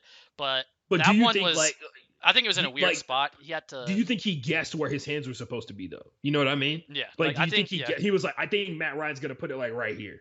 I Like just think Randy Moss used to do that with Tom Brady. it was also awkward. Like the way he laid out for it was a little bit awkward. And I mean, if he Yeah, makes that catch, it's a totally different game. We're not even talking about the onside kick and everything that happened there. But Calvin Ridley, it's safe to say. I mean, he's been here a couple of years, but this is his he's season like, where I'm he's come. out here. Yeah, this is We the out here. season he's coming out, and he's putting on a show. And 2 receivers for the Cowboys had 100-yard games. My boy Let's C.D. go. Lamb, H Town, hold it H down, holding down. it down, up in the D. But it is what it is. The $100 million wide receiver, Amari Cooper, 6 catches, 100 yards, 0 touchdowns. Bro, like you saw that bobbled one that he had. That was pretty nice over the middle Yeah, of the yeah, that field was a nice on catch. that end route. Yep. Um, No, but oh, by the way, shout out Hayden Hurst, bro. He had like his best game as a Falcon. It's only 2 weeks into the season, but I think he had like 82 yards or something like that. and Um, Ashton, we got another question here from Ski before we move on from the Atlanta Dallas game. Since we're talking ATL wide receivers, thoughts on the Gage hype? yeah, no, dude. Oh, he uh, says also tell Ashton this is Drew. yeah, I know it's true. Oh, I didn't okay. want to put his name. I didn't want to say his name out there. Because I didn't want people to. Yeah, I didn't want to say his name out there. But yeah, no. So my thing is like the top 3 targets for the Falcons right now, and I know it goes in different orders for different teams, right? Like some people's third best target is their running back, right? Or their second best target in the case of the Saints, right? Their second or first best, depending upon the week. But it's definitely Julio Jones. It's definitely Julio Jones. Well, really, you talking about target? It's Calvin Ridley, Julio Jones, then Hayden Hurst, based Yeah, off and what then we've been seeing Gage. this season. Yeah, I think Gage is, for me personally, he's a solid number. Like, depending on how the game flow goes, solid number 3, 4 option. I mean, there's some players in the league you could do a lot worse than Gage. Technically in your slot, I guess. Um, but the thing is, he has so many other like Hayden Hurst is it. He's got so many other mouths that have to get fed before they get to him. I mean, Big facts. yeah, The other thing to point out here, it was a really cool moment. Atlanta posted, they had Hayden Hurst mic'd up. I don't know if they did this on purpose because they knew he was going to go talk to Dak afterwards or whatever. They had him mic'd up the entire game. And if you don't know Hayden Hurst's background, hmm he's had to fight like suicidal thoughts for a long period of time. And he's lost his uncle and his cousin, who he was really close to suicide, and a lot of other mental disorders. If you listen to his ESPN Daily podcast, it was a couple months ago, but you should just type in like ESPN Daily Hayden Hurst, and you'll be able to hear how dark it was for him. He had to get blackout drunk to go to sleep at night for most nights of the week. So he and to make sure that he wouldn't hear like dark thoughts in his head while he was on the field. He got the yips when he was playing professional baseball in the minor league level, and he thought his whole life was over because he was like, well, if I can't play baseball, then what use am I to the world? And dark stuff like that. So shout out to Hayden Hurst and his path. He talked to Dak Prescott, who lost his brother to suicide as well a couple months ago during quarantine, and he had a conversation with him about like working together because he has Hayden Hurst has a foundation to help people with the situation that he's dealing with, and whether it be a mental health disorder that forces those suicidal thoughts or a big event or something like that. So it's cool to see in spite of the fact of Dak Prescott came out and was open and honest with the world about his situation where he was feeling where he didn't have to do that, right? yeah. And it created a connection with two people who suffer from the same situation, and now they have support from each other. Yeah, it's really cool to That's see. beautiful. Yeah, Yeah. it's one of those things that possibly could make our best of the best list for this Thursday's episode. Make sure to tune in. We record a little bit earlier on Thursdays, but about 3 o'clock is when we try to go live.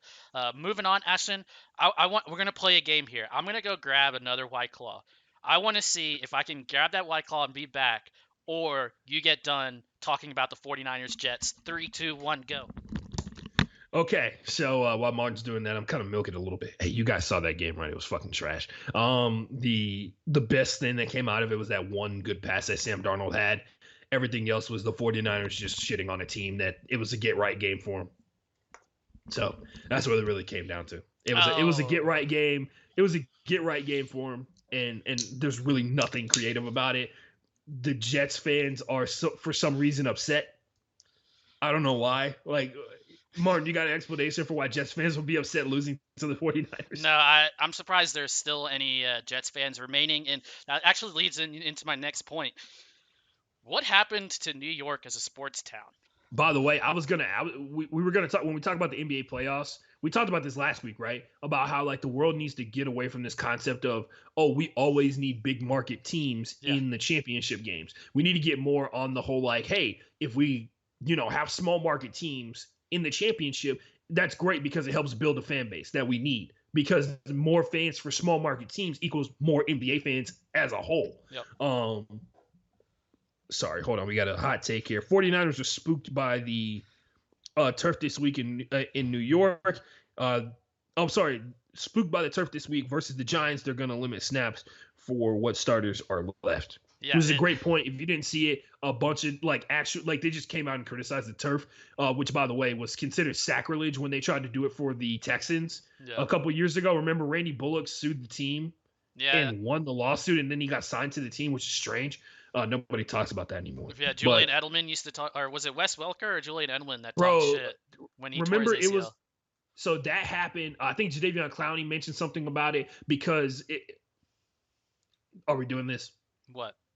Are we just the Texans import grass into the stadium? The Texans import grid grass into the stadium, and the problem is that it doesn't have enough time to take and bond together.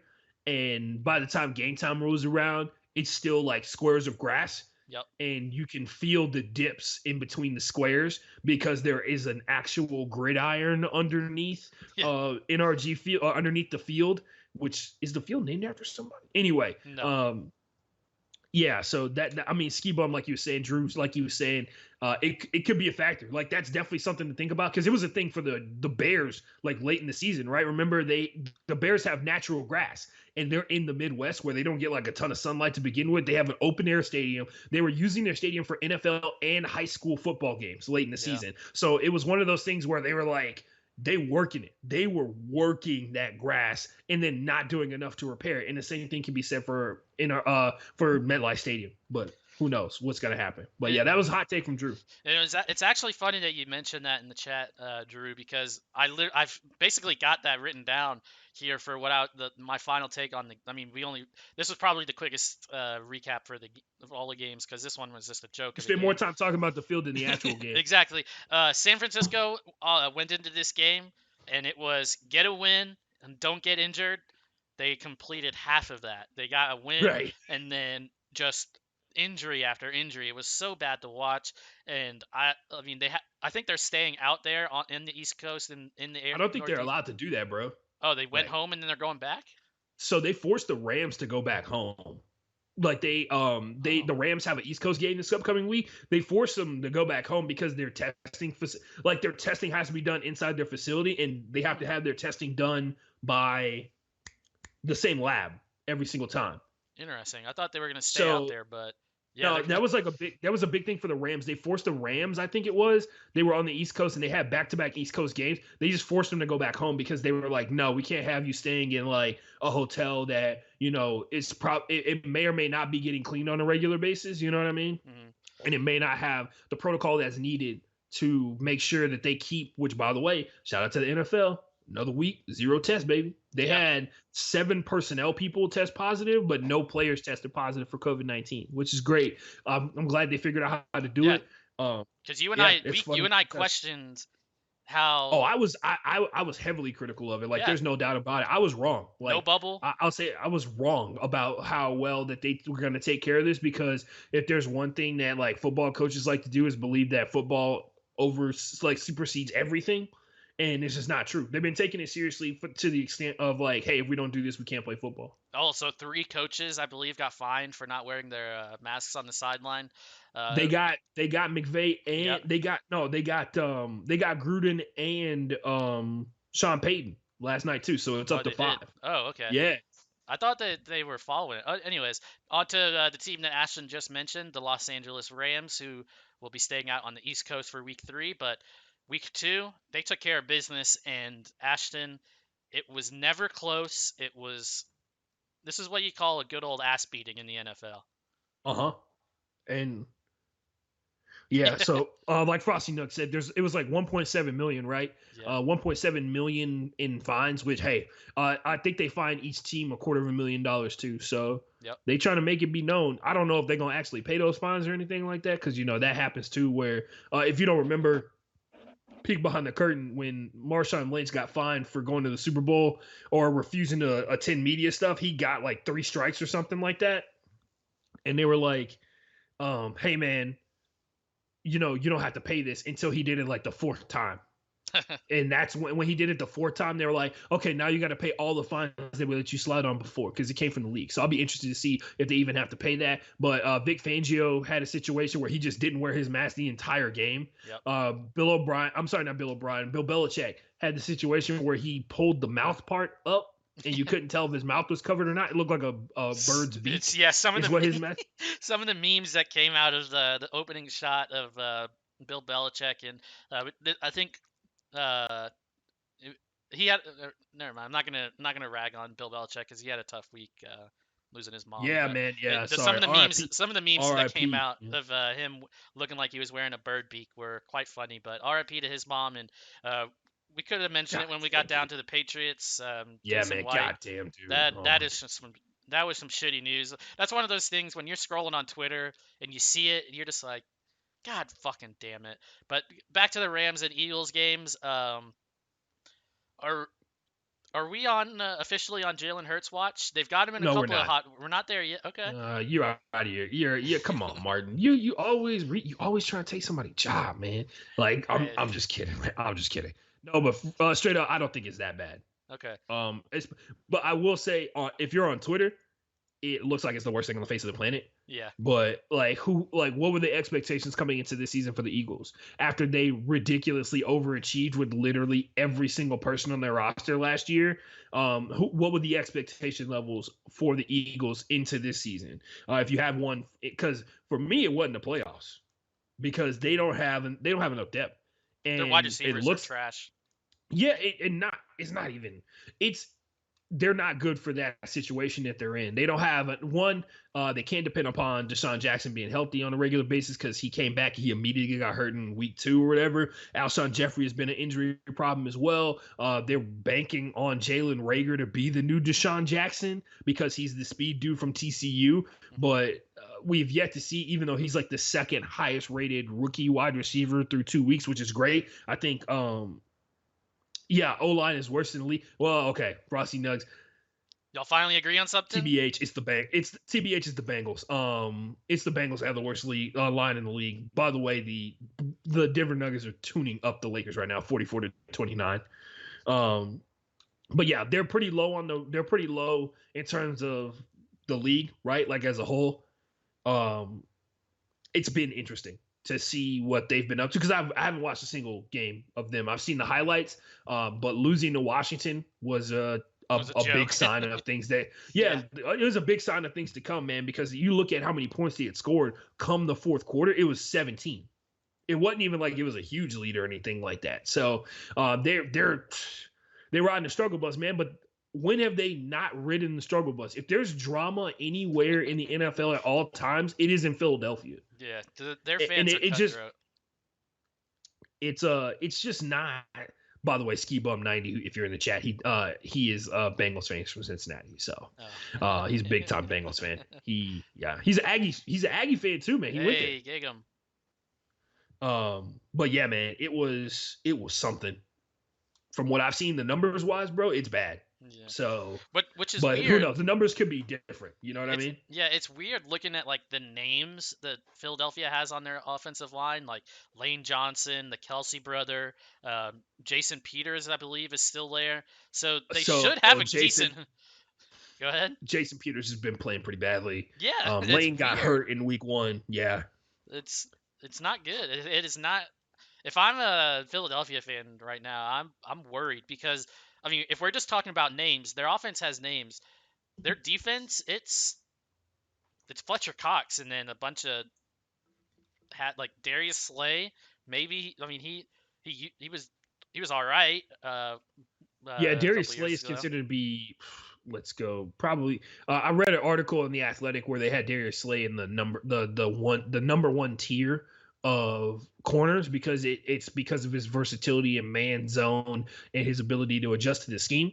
That versatility makes him in like the top tier of corners in the NFL because some dudes are only good in man and some dudes are only good in zone kind of deal. Like we talk about Richard Sherman, right? Yeah. So Darius Slay is considered to be in the bottom of the number one tier of corners in the NFL. But one corner is not going to stop. Like one corner is not going to tackle the running back every time at the line of scrimmage, right? Mm-hmm. So it's just one of those things, bro. It's been weird. It also didn't help that they got cooked by Jared Goff. He had a QBR that was 95 out of a possible 100. And if you got a quarterback that a lot of people believe is below elite, I'll say that maybe average on some days. Even distribution of the plays. They had 39 rush plays to 27 pass plays in the year 2020. So that tells you exactly what the situation is, Martin. And like I said, like I wrote in the notes, what is this situation? Is less pressure on a position that can't handle it. Goddamn, understanding the situation is half of winning the situation, right, Martin? We True. know that we can't make Jared Goff go out here and make him go out here and win us these football games. So why try? Yeah. We don't.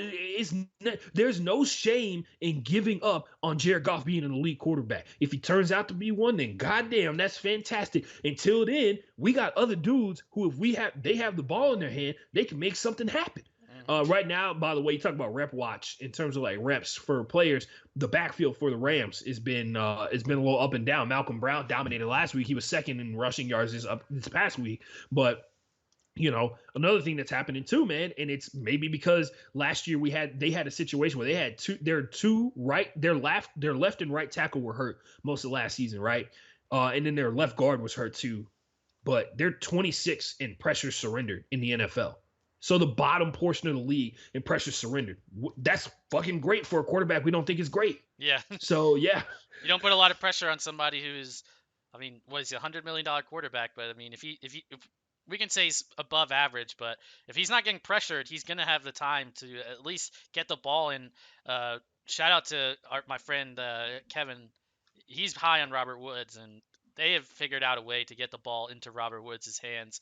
Yeah, Robert Woods is like the precursor to Deebo Samuels in the way that he's utilized in the 49ers offense because he's I made this comparison a bunch of times last season where I was just like, it's like 3-card Monty, which is the game that you see played. They put 3 cards down. One is the Queen of Hearts, and your job is to find the Queen of Hearts, and they shuffle it around or whatever. That's what they do. Like the Queen of Hearts is one of the cards is Robert Woods. The other one last year it was Brandon Cooks mixed in there a little bit.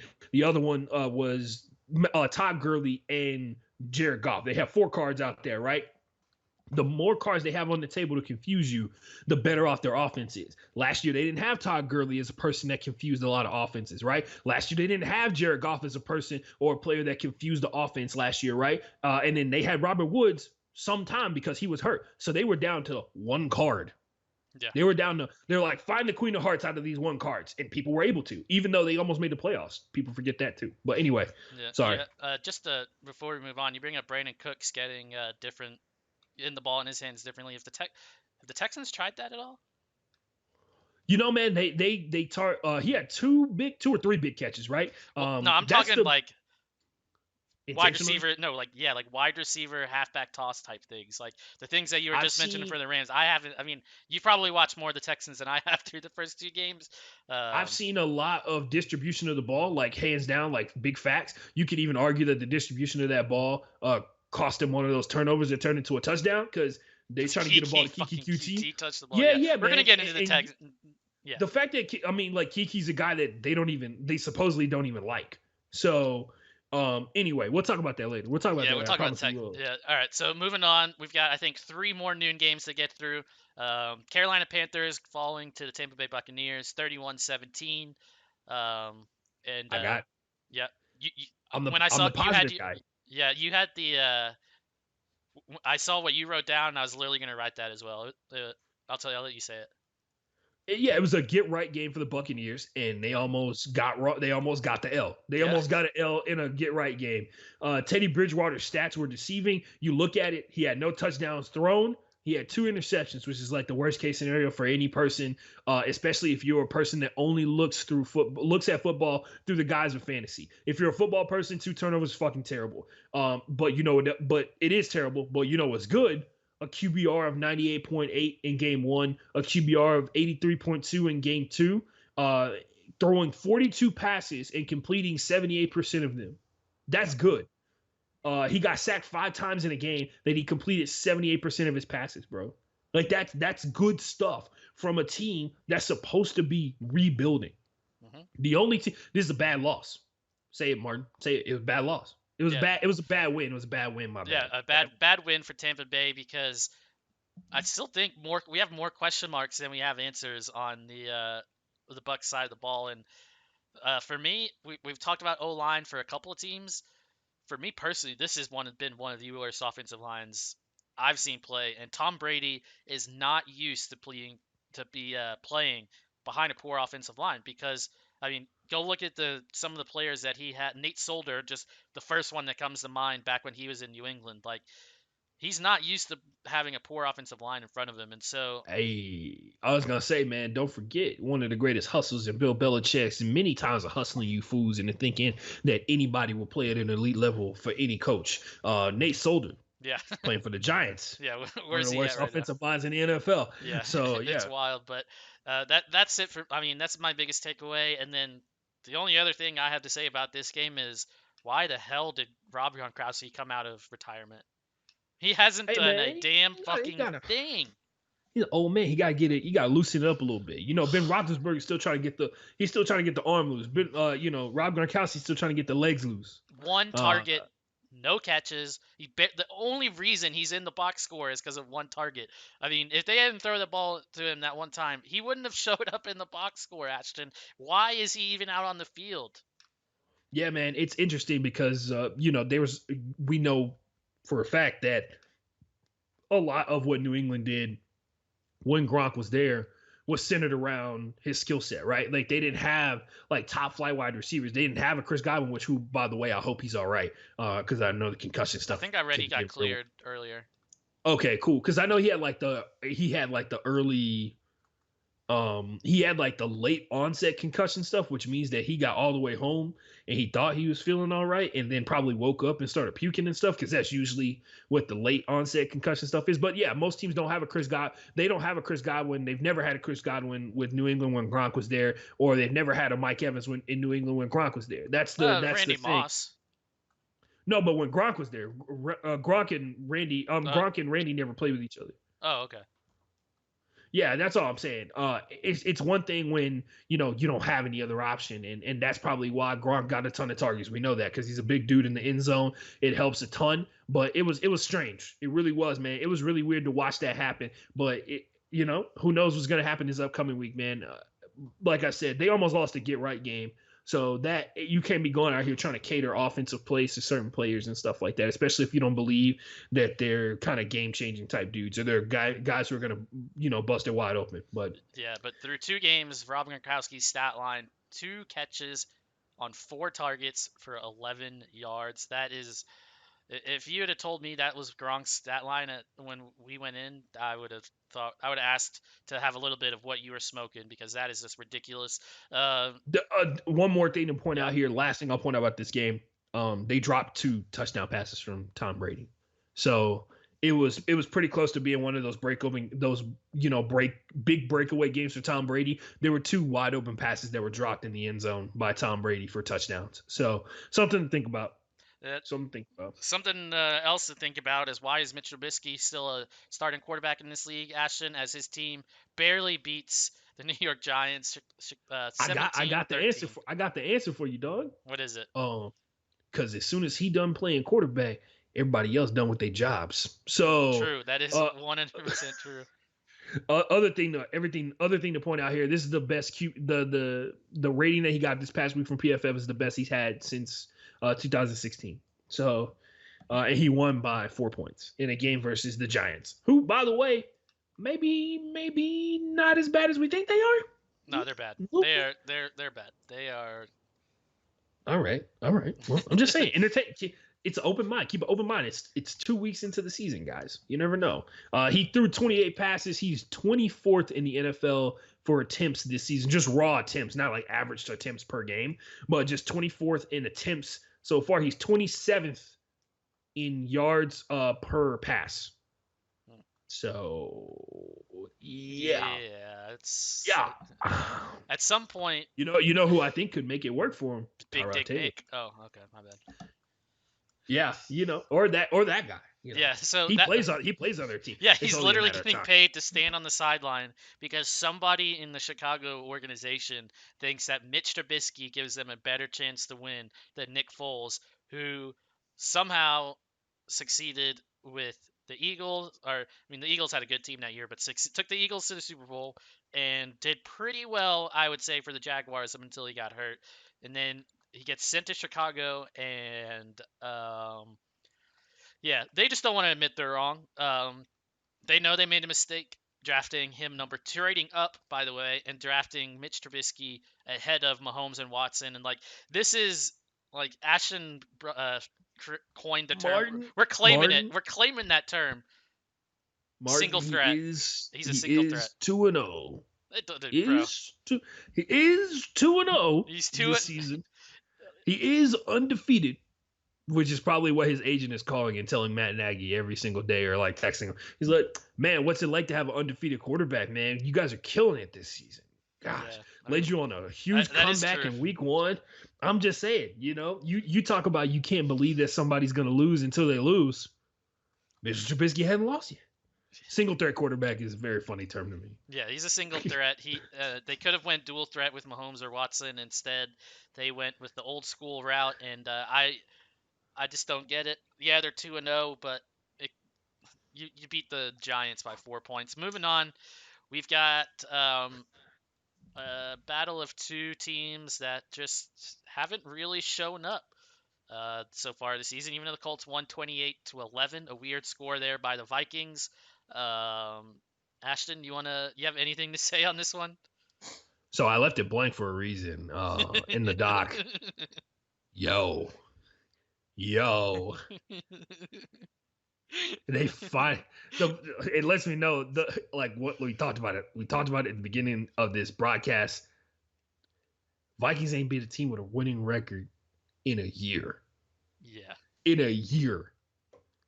And it's not because, and it ain't one of those situations we can't control who's on the schedule. It's nah, they played teams with winning records and they lost.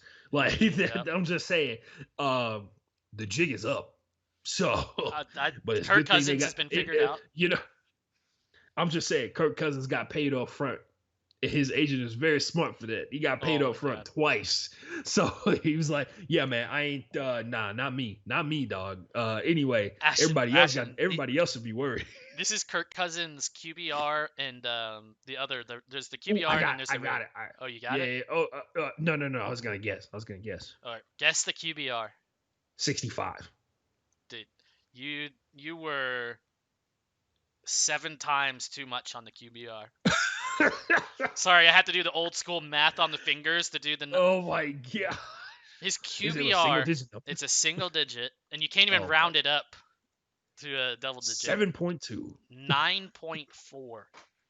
A 9.4 QBR, which for those that don't know how QBR is rated, it's out of 100. And then his quarterback rating, which is basically the same thing, just looked at a little bit differently, 15.9. Fun times. That QBR calculates all the contributions that a quarterback makes to the game, so that includes like pass yards, touchdowns, sacks taken, yep. rushing touchdowns, passing touchdowns, all that kind of stuff like that. But yeah, It's wild right now. I feel so bad. Like I went and looked just out of curiosity, like what the odds were for the Vikings to win the Super Bowl. They were better odds than the Texans when the season started. They are already in like the bottom six, I think it is, of the league. Like they've dropped that far in just 2 games. So that just shows how like Vegas and the bettors feel about what they've seen through the 2 games. Like no matter where you fall on the Texans, the bettors think that the Texans right now have a better chance than the Vikings do. And that leads me into my major point, taking away from the Colts Vikings game. I feel sorry for anybody that has to watch the Vikings Texans in 2 weeks. That is going to be. Do you remember a couple of years ago when the Texans and the 49ers were going at it for the number 1 pick and they coined it the toilet bowl? This yeah, this so far this year is going to be the toilet bowl when the Vikings they're and the probably Texans. they're probably gonna cook the Vikings. I'm not gonna lie. Like I said, my big watershed moment for me is if they lose to the Vikings, I'm done. Yeah. Like it's everybody's got to go, and I mean like Everybody. they don't have to fly home. I think that's a home game. Yeah, it's so I mean. They better have the key cards deactivated before they finish the game if they lose that one. So imagine so take that, all right? And there's been no fans in the stands at NRG. I don't know when. I know they said at it's some kind of point. weird.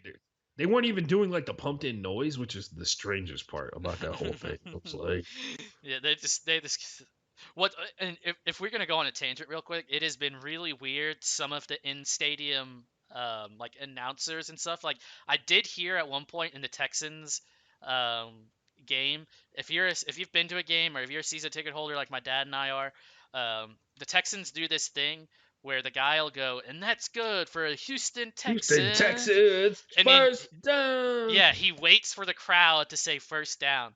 He did that in the Ravens game. I heard it on one of the 3 first downs the Texans got in that game. He goes, and that's good for Houston Texans. And then there was nothing after it.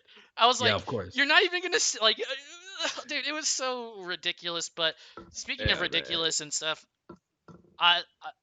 the start so far by the Vikings, this is the most shocking thing. I like the biggest. Glad yikes. Everybody got paid before the season started. Yeah, because I mean, Dalvin Cook's got his money and he's doing all right. It's not his fault. It's not his fault. They have possibly the worst starting. I mean, he's making Mitch Trubisky look all right. I'm gonna say that right now. Well, you know what Mitch can say that he's got and Kirk doesn't? Wins exactly. Like opportunities, like beating the Colts doesn't seem like it's gonna be that tall of a task this season. Yeah, the Colts don't look that good. That's why I think I mean, I was before the season. I thought I picked the Colts to win the AFC South. I'm 2 weeks in. I'm putting it on the Titans. Side note. Shout out to Darius Leonard, the maniac. He has like the most. He's like the fastest at 300 tackles in NFL history. Yeah, well, when people talk about beasts at linebacker, that dude is a beast. Moving on, Buffalo Bills 31, Miami Dolphins 28. This game actually went into the afternoon kickoffs, Ashton, because of a little weather. Was it a lightning delay, and then the power went out at the stadium? Yeah, the power went out at Hard Rock Stadium at one point. They were rocking too hard. It was. I think it was like in the first quarter, bro. Like yeah, I think it went out, and I was like, the Dolphins over there probably trying to talk their way into a tie. It was like, how about we just call it a tie, huh? He's like, good job. Like at the end of Thor Ragnarok, when the game master's out there, he's just like, everybody, great job on the rebellion, really, really great job. Let's just call it a draw. As he's like standing in a pile of trash. Yeah. So that's huge. Anyway. In this game, the Bills had the lead early on, and the Dolphins came back on them, which is the wild part. Mike Gesicki had a freaking great game. Shout out to him for repping for all the people who don't rock gloves when they play football, because he's out there holding it down for the crew. I think isn't Mike like a third generation NFL player or something like that? Yeah, I've heard something like that. Yeah. Yeah, there's only like 2 dudes in the NFL like that, and they're all tight ends. Like it's Dan O'Shaughnessy he used to play for the Bills. I don't know if he still plays for them anymore. And then there's Max Williams, who was like a big time tight end from Iowa. Yep. I think it is Max Williams the third. His father and his grandfather played in the NFL, which is Didn't the crazy. Boses? Yeah, the Boses and the Matthews are all third generation because what is it? The Matthews, their uncle played. Yep. Clay's dad and his uncle played, and Bruce Matthews, who's actually been on our old podcast, yep. The Fort Bend Playbook. He has a son that's Jake Matthews, and he's got another one. He might be a 4th generation NFL player, which is crazy to think about. He's got another one that's at Texas A&M right now. Yep, so it's one. Luke Matthews, who we got to cover when he was at Elkins in high school. Yep. So who's like a starting left tackle for the Aggies as a freshman or sophomore. Oh, he's a starter? Nice. I thought he was last time. Or actually, I could go. If you give me a second after this game, I can go look to see if he actually got named starter. But there's 2 Fort Bend guys there, by the way. You know that, right? Like Will Barton is from Marshall. Mm-hmm. Yeah. This one, Ashton and I, before the podcast started, we had a little bit of a Wait, did we give a shout out to Josh Allen? Back-to-back 300-yard plus games, like 300 plus passing yard games? You gave him a shout. You can give him a shout out because I am not sold on him whatsoever. I don't think I will ever buy into Josh Allen as a quarterback. We've talked on a couple of the other games here where some of the quarterbacks had decent games, a lot of yards, some touchdowns, and their teams barely won. Dak Prescott being one of them. Josh Allen, the exact same. You put up 400 yards and 4 touchdowns, and your team won by 3. I wrote in here, and Ashton does not agree with this take at all. And so for anybody that's in the chat right now at twitch.tv/BrokeBoySports, or if you're listening to this on Spotify, Apple Podcasts, get at me at MartinPape _ on Twitter. You wildin'. I think Josh Allen is just Dak Prescott with a bigger arm, and the stats speak for itself. They are very similar. Their teams somehow in close games all the time, so their stats are going to be a little bit inflated. Wild as fuck. At least Josh Allen's been to the playoffs. I guess that's the biggest difference between him and Dak. That's actually a great point. But if you will say Dak has done a lot with a lot less. By the way, Josh Allen doesn't have Ezekiel Elliott, so y'all sleeping on Cole Beasley still. Like y'all still sleeping on Cole Beasley. I'm just saying. I mean, Stephon Diggs, welcome to the Buffalo Bills Mafia. 8 catches, 153 yards, and a touchdown. Get used to that one, baby. Big arm, lots of speed. Yeah, that one's going to be he was one of those players I wanted on all 3 of my fantasy teams, and it fucking turned into T.Y. fucking Hilton. Dude, I have T.Y. Hilton on all 3 of my teams this year, Ashton, and I am so mad at myself for buying into the Phillip Rivers is going to be the second coming of Peyton Manning for the Indianapolis Colts, and dude, I'm so mad at myself. Martin, the important thing to remember about T.Y. Hilton, he's been overachieving for like 4 years. His best games are always against the Texans, and in the rest of the season, he's just above average. No, remember at one point he had back-to-back years where he led the league in reception yards, I think it was. Yeah. He was first in reception yards. So it's greatness outside of just playing the Texans. But he used to cook the Texans all the time because they loved to put him in single coverage with They had Jonathan Joseph on him when Jonathan Joseph couldn't run a 40 faster than 5 seconds, excuse me. Man, y'all be hating on Jonathan Joseph, but that's a dude who evolved his game because when he was with the Bengals, he's a totally different player than he was when he was with the Texans. You know what I mean? Yeah, his name's probably going to end up in the Ring of Honor because. Oh hell yeah! He deserves that. Him and Kareem Jackson. You think about Kareem. You think about Kareem. Don't say his name. Okay, so we look at Kareem Jackson. Got better at corner, and then they switched him to safety, and he got better. He was He was the best safety on the team when he played safety. Kareem Jackson can kick rocks. He is. You a hater? No, I'm not a hater, dude. I didn't pay those tickets for those season tickets, but I had to put myself through watching Kareem Jackson play cornerback multiple times at NRG Stadium and other stadiums around the NFL, and If there's It one looks Texans like player, like if somebody ever, like Justin, Justin and I have been on the anti-Kareem Jackson train since the fucking yeah, I day know he you was guys the have. rat. You guys No, make up your mind and you're not open to no. change. There's no changing. There, trust me. If there's one thing I will, Gar- you can't talk me off Garbage. of. Like there's some of your takes on the Texans I can agree with. Kareem Jackson being any like, it's just one of those things. I mean, because if you look back and remember, it was Dante Robinson on one side, and then they brought in Kareem Jackson to be the best Dante Robinson when they ran Dante Robinson out of town. What the fuck?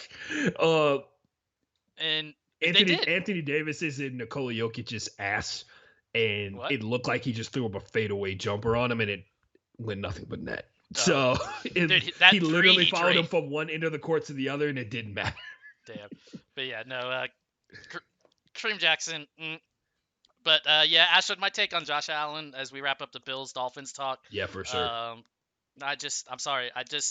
I don't know what it will take. I guess it would take winning a Super Bowl for me to buy in on Josh Allen. But to me, if you're gonna pay Dak $40 million, you have to pay Josh Allen $40 million. You know they're gonna give that money to Josh Allen before they give it to Dak for reasons. Do we have to ask? Do we really for need to? reasons.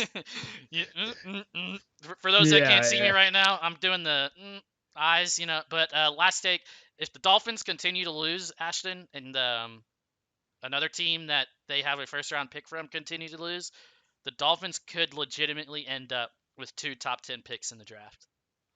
Which is, once again, they've been making a lot of trade capital. They still got picks from the Texans that they have coming up, right? The first they got 2 firsts, 2 seconds, and a 6th or a 5th or something like that.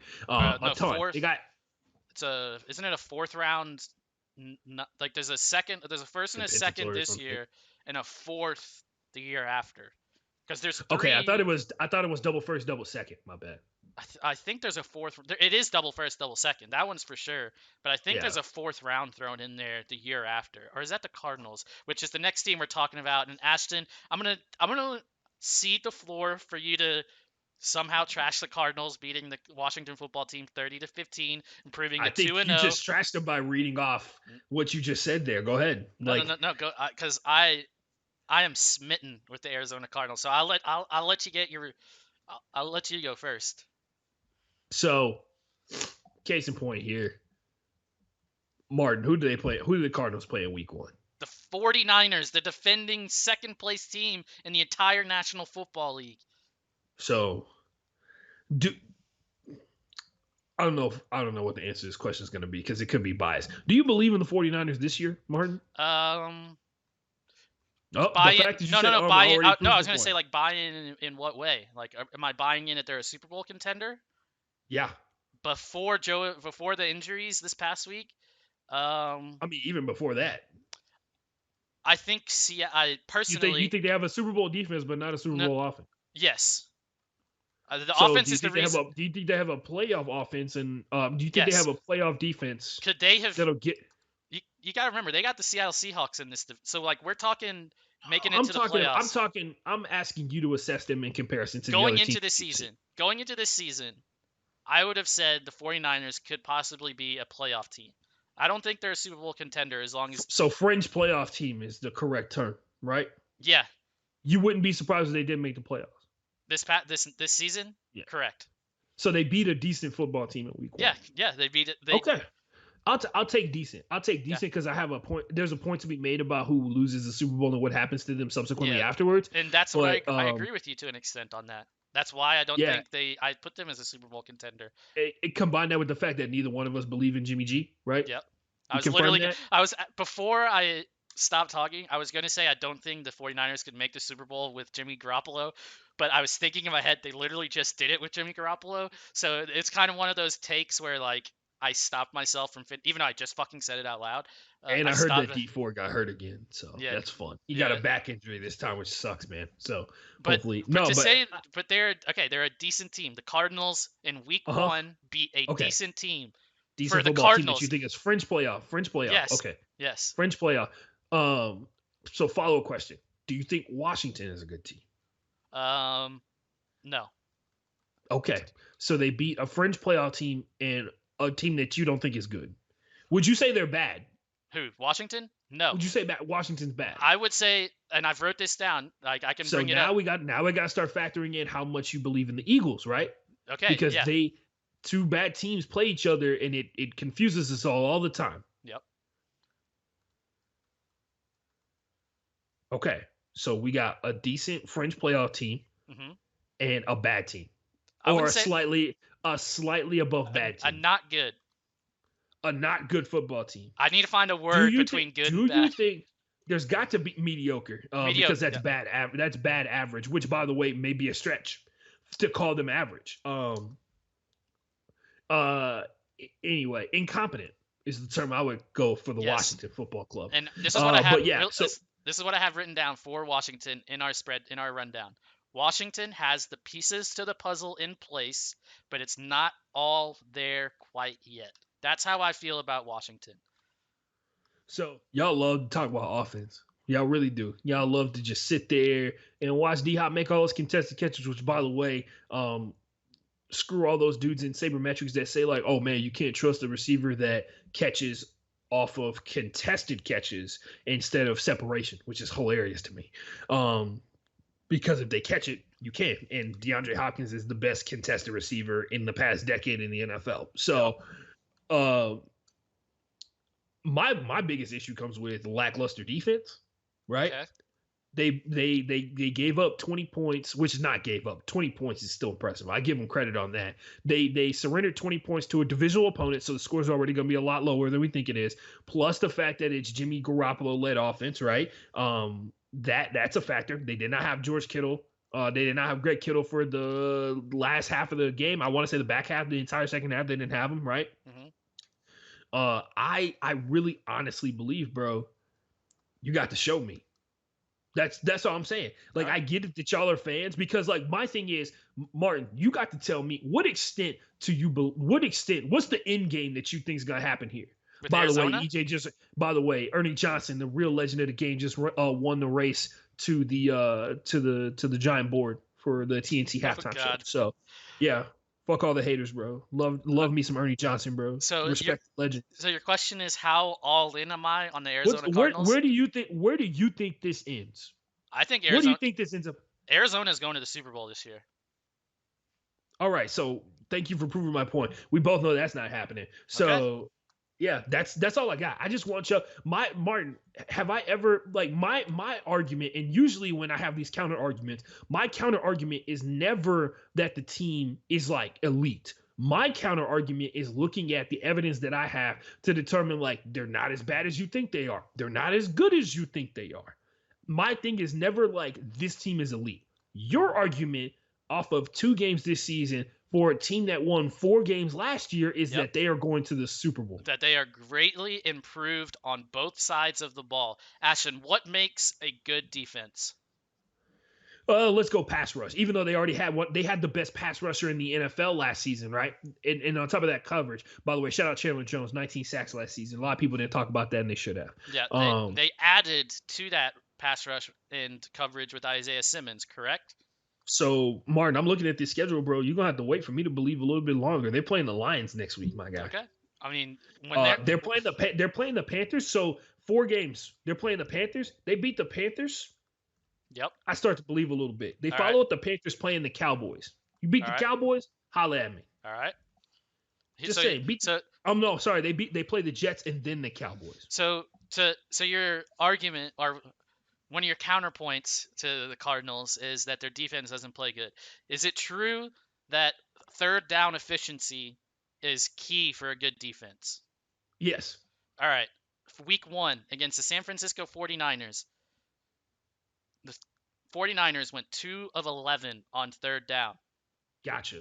Held them under 400 yards, which, if in today's NFL, 400 yards is 350 to 400 yards, can we agree, is probably the base for how many yards you should give up? I mean, that's about 100 yards. If you're offense and you get 400 yards, you can't win the football game. Yeah. You got a bigger problem. Okay. The problem is the opponent's defense at that point. Anyway, go ahead. So the 49ers, 366 yards. Both Both stats are that's good, right? Yeah. All right. But once again, the problem is the quality of opponent comes Okay. into a play. I'm talking about the 49ers. I haven't even brought up Okay, I haven't even brought up go the ahead. football team yet. So, rushing the ball. We would both agree that the 49ers possibly one of the best if one of the best rushing teams in the NFL. They Okay. averaged 4.9 yards per carry on only 25 rushes in week 1, where the Cardinals on their offensive side of the ball averaged more yards, barely, only 5.0, so it's literally 0.1, I was gonna but say had that's more. really good rushing. You get that's a 100-yard game. That's 20 times. Yep. That's 20 times 5. That's a 100-yard game at that kind of pace. Yeah, so Which is you're exactly proving my point. no. They But your point was the 49ers with 4.9, which is basically 5, right? Like yeah, I mean they're that's a good basically have the that they same. got what they wanted. That means that they got the rushing yards they wanted. Only 123 yards in the game though. That's what I'm saying. They held like Over third down. 100 yards in any NFL game is good. I'll give you that. But so third down, 2 of 11 of the Niners, not, and then under 400 yards total. But Okay. that's Jimmy Garoppolo. We can say that Jimmy Garoppolo is probably not going to throw for that many yards. All right. Fast forward Okay. to week 2. Third down efficiency for the Washington football team, 4 of 12. So their defense has improved. Their defense is getting off the field, putting the star-studded, possibly best offense in the league on the field. Total yards, which Washington obviously like we can both agree not the best offense. 316 total yards. Rushing, they actually had a better average than the 49ers did. 5.1 to 5.0. So both games Arizona's offense has averaged 5 yards per carry.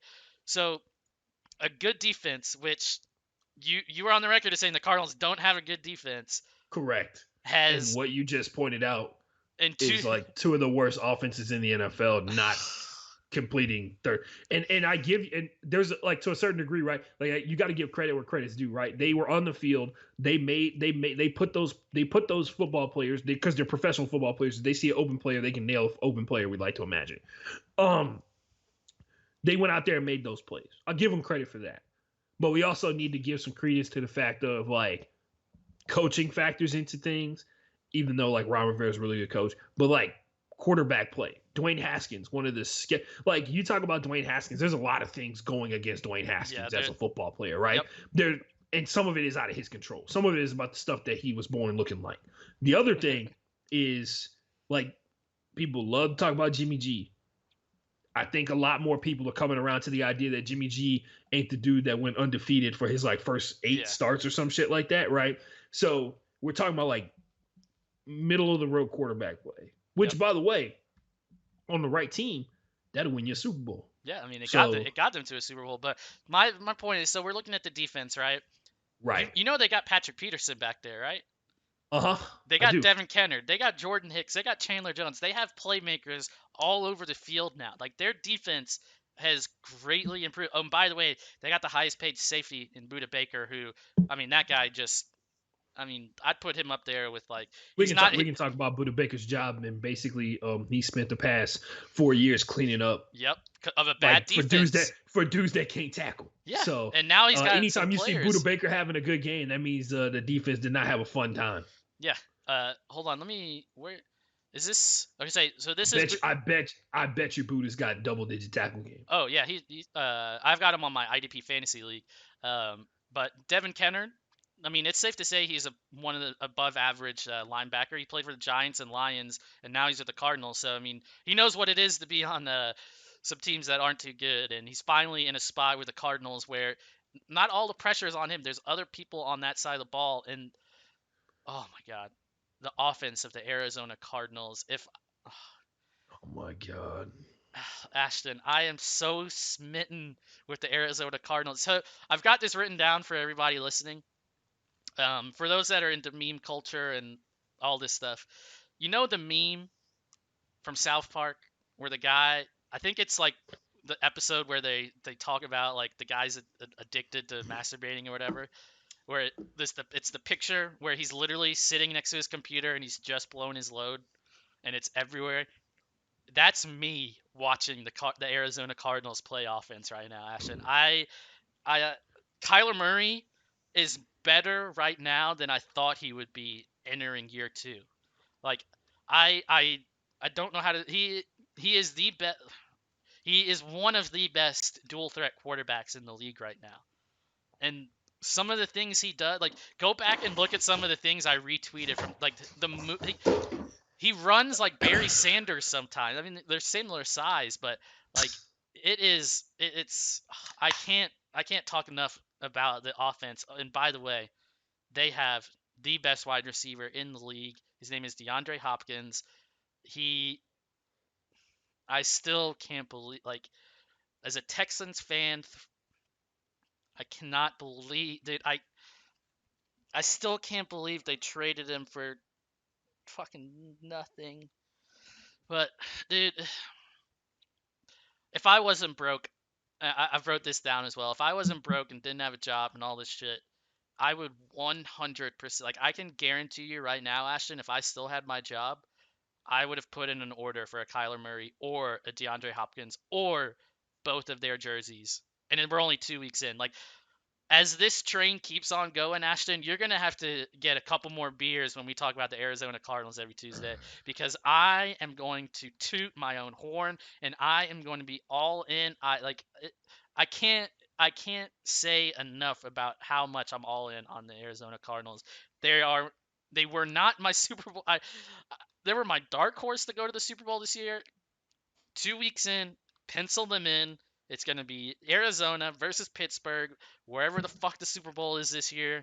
And I'm going to sit back and I'm going to fucking enjoy it, because it's going to be one of the best offenses in the league against one of the best defenses. And on the other side, you've got the Pittsburgh offense. You got Arizona's defense. It's going to be fucking marvelous. And Kyler Murray or DeAndre Hopkins, I'm saying it right now, the only challenger to the MVP for either of those is your boy, Russell Wilson. And we just lost every listener we were going to have in this episode by Martin jerking off to the Cardinals. So, sorry about that in advance, guys. Hey, it's okay. You ready to move on, or you got anything else you need to say? Larry Fitzgerald looks good as a number 2 wide receiver. Christian Kirk is pretty good at number 3. Can you name the tight end for the Cardinals? No, because it's still Jermaine Gresham from 10 years ago. No, they don't even throw. They don't have to throw the ball to their tight end because they've got 3 wide receivers that could do it for it. Kyler Murray's brain process is like, the tight end's open. Well, time to run. Hold on, let me pull it up. Ashton, there's no fucking way anybody except for an actual, like, I don't even think some of the Cardinals fans know who. His name is Dan Arnold. So far, that's a made-up person, Martin. There's nobody. Well, technically, there's not a Dan Arnold in the NFL. They apparently have the old Texans tight end, Jordan Thomas. But he's Jordan Thomas used to play for the Dolphins, right? Or was it? No, I'm thinking Julius Thomas. But yeah, Jordan Thomas used to play for the Dolphins. So the tight end for the Cardinals, the one player I can't name, 4 catches on 6 yards for 47 yards, no touchdowns. They don't. I mean, it's Cliff Kingsbury, dude. They don't really run too many tight end sets. It's 3 wide receivers and a cloud of dust. So. All right, so let's move on. I'm running out of air. Cardinals. I'm going to let Ashton talk a little bit because I've talked so much about my beloved Arizona Cardinals. So we got the Kansas City Chiefs taking on the LA Chargers. Some of you guys saw this game because it got a little hairy at the end. And before the game started, hopefully he's all right, because it sounded like it was actually pretty messed up, dude. The chest situation for Tyrod Taylor that got him taken to the hospital, because you and I were making jokes about it. We were like, yo, this sounds like so fucking made up. Mm-hmm. Like, this sounds like super convenient to be like, Tyrod Taylor's not the starting quarterback anymore, but they took him to the hospital for something that was going on with his chest. And hopefully it's not like a COVID situation or something like that. But Tyrod Taylor didn't play. Justin Herbert got his first start, and everybody lost their goddamn minds, because he went out there, got his first start when it was all said and done. And, he looked like an NFL quarterback, and there's no question or doubt about that whatsoever. I got into a weird debate that I will not repeat my points about earlier on the internet today about Tyrod Taylor and how he's just an average quarterback, and average in the NFL for some reason means trash to a lot of people. So Justin Herbert went out there, did his thing, dude. One game. Pretty impressive, especially considering it was against the reigning Super Bowl champs in a divisional matchup of all things. Yep. This is a good loss. This is a good loss. I just need you to say that. It's a good loss, Martin. Just say it. Yeah, Ashton put this in all caps because he knows I'm very adamant on there's no such thing as a good loss.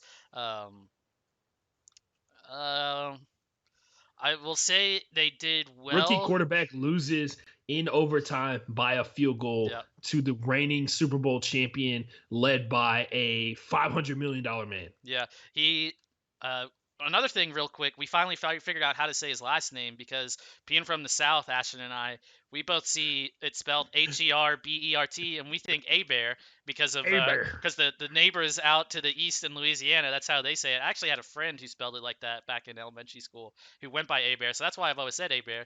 But Justin Herbert, it is safe to say, Ashton, and I don't think anybody can deny it, that he outperformed Patrick Mahomes through 3 quarters.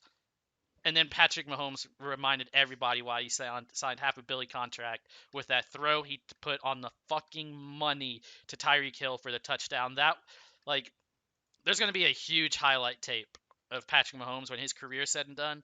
That throw has to be on there because it was fucking perfect on the run, rolling out to the right, didn't stop and set his feet like quarterbacks are supposed to. Literally, like, he played baseball, right? It literally looked like a throw that would come out from like center field or out the outfield all the way to home plate on a fucking dime to get the guy out. Like, literally, Tariq Hill, the fucking cheetah, had to put his hands out, caught it, rolled into the end zone. It was fucking amazing.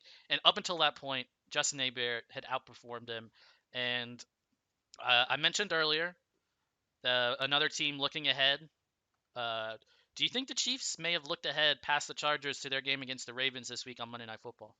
Yeah, man, I don't think that really happens as often in the NFL as a lot of people like to think it does. Other factor that goes into it, that's a divisional matchup. So that win Yeah, is actually more valuable than like any win that you can get from a team that's outside of your division. Because it could be a every win versus a divisional opponent is like a two swing win, right? It's a win for you and a loss for the other guy. And who knows how that's going to stack out when the season's all said and done, because competing and wanting to compete for a wild card round or a wild card spot is not fun, because mm-hmm. you basically have to, sometimes in certain cases you have to be better than the divisional team Yep. to be able to be a competitor in the wild card round. So that's something to think about. But yeah, I think they were 100% focused on that game. They just went out there, and I was just shocked at how well the defense for the Chiefs played, to be honest, man.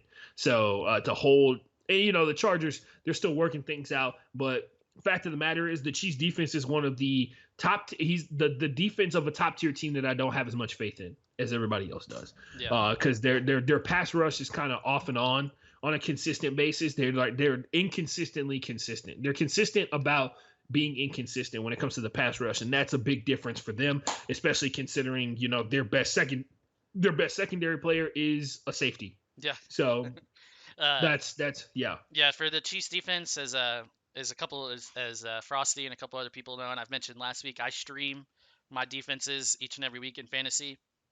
And I went in there. I picked the Chiefs thinking they were going against Tyrod Taylor. Still would have done it had I known Justin Herbert was playing this Rookie game. quarterback. What are you supposed to Oh, dude, expect? exactly. Like, rookie quarterback, not the best. Like, yeah, Keenan Allen, Austin Eckler, but to be honest, they're not the best offense. Let's just safe to say the Chargers aren't the best offense in the league. And so I thought, maybe they'd get a couple of sacks, a couple of turnovers here and there. It was so frustrating to watch that game as a Chiefs defensive fantasy owner because they were at one point just getting absolutely diced by this fucking rookie, and it sucked. And yeah, that's all I've got. Justin Herbert, I think he belongs. We're going to talk about him and Tyrod Taylor a little bit later when we get into some questions. But Ashton, we've got excuse me, two. We've got 3 games left to cover. Um, we've got the Patriots Seahawks on Sunday Night Football. We've got the Saints Raiders on Monday Night Football. But there's one game left on the schedule that I think a couple of people are tuned in here just to listen to our takes for this one. The Baltimore Ravens came down to Houston, took care of business, made it look easy, 33-16. You have the floor.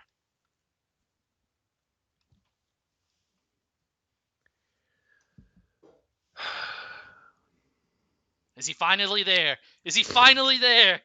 Oh hell no, dude! Get the Ugh, fuck out of here. ugh. I've already told you. You know what my take is on this. It's two elite level teams that are like actual title contenders. Mm. I've never made the argument that the Texans are a Super Bowl contender this year. So for them to go out there and lose to the Ravens, a game that most of us expected them to lose, I did not, because I predicted that win. I will point out there's in the 10 things that you didn't want to know later on in this episode, there's a very clear piece of evidence that I wish I had known before the game started. But yeah, man, it was bad defensively, like hands down. Wait, we got Frosty a Nugs is question. arguing that the Chiefs and the Ravens aren't elite No, teams. I think what happened is the way it came out is it sounded like you were calling the Texans an elite team. And, Oh yeah, that's why if no. anybody's And watching then on Twitch, I almost spit my drink out. I almost Yeah. spit my drink out because Yeah, the no, way it no. sounded was Ooh. you were calling the Texans elite. So we can both agree the Texans aren't Super Bowl contenders this year. Yep. They aren't elite this year. See y'all in the playoffs though. Okay, so you still think they're Do what you? So no, Martin, tell me based off what you see, you think that looks like a playoff team? the Texans?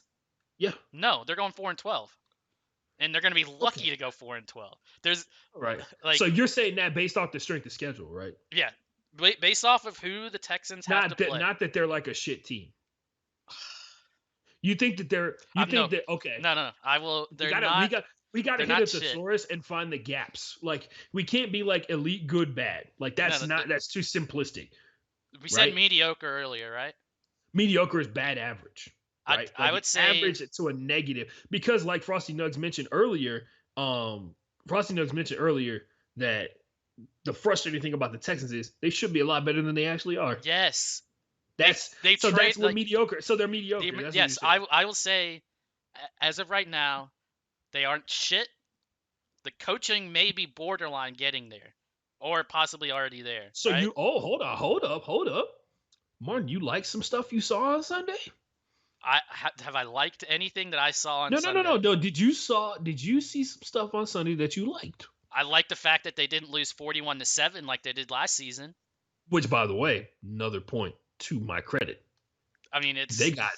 By the way, don't forget that was also the game where Marcus Peters got away with pre-tackling DeAndre Hopkins. He pre-ordered a tackle on DeAndre Hopkins in the end zone, and they like challenged the PI, and they're like, "Yeah, no, like he tackled him, but that's not pass interference." Yeah. And there was no explanation. They're like, he literally wrapped him up. he pre-ordered a tackle. What are you talking about? Anyway, hey, by the way, LeBron James' hairline looking strong tonight. Don't ask me about the back though. So where we agree, not from the front. Y'all got to look at it from the front, not from the top. Everybody always looking at the top of his head instead of like the front part. Anyway, go ahead. How do I word this? Okay, so here we go, Martin. Top to bottom. One thing we can both agree on: defense was garbage, trash. Yeah, and it was really the tackling, right? Like it wasn't it wasn't like they weren't there. It wasn't like they weren't there. There was a couple moments where, of course, they got like the wide receivers got away from them, but for the most part, first of all, J.J. Watt got 2 sacks in this game. If there was any positive, which I was gonna say, if there was any positive to take out of this, and Frosty Nugs, you tell me this: you ever seen Lamar Jackson shut down like that? Like running wise? Here's the thing: $100 million defensive end. It shouldn't but be. The shutdown part was we shouldn't be celebrating $100 million defensive end getting 2 sacks.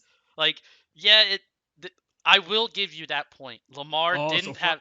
By the way, in the chat, Frosty Nugs wrote, "Who cares?" Which that's a salty person's way of saying, "Yeah, it did." But like, what does that even mean, bro? But here's the thing: it didn't mean anything. They shut down Lamar Jackson, and the fucking 3 running backs went for 300 yards.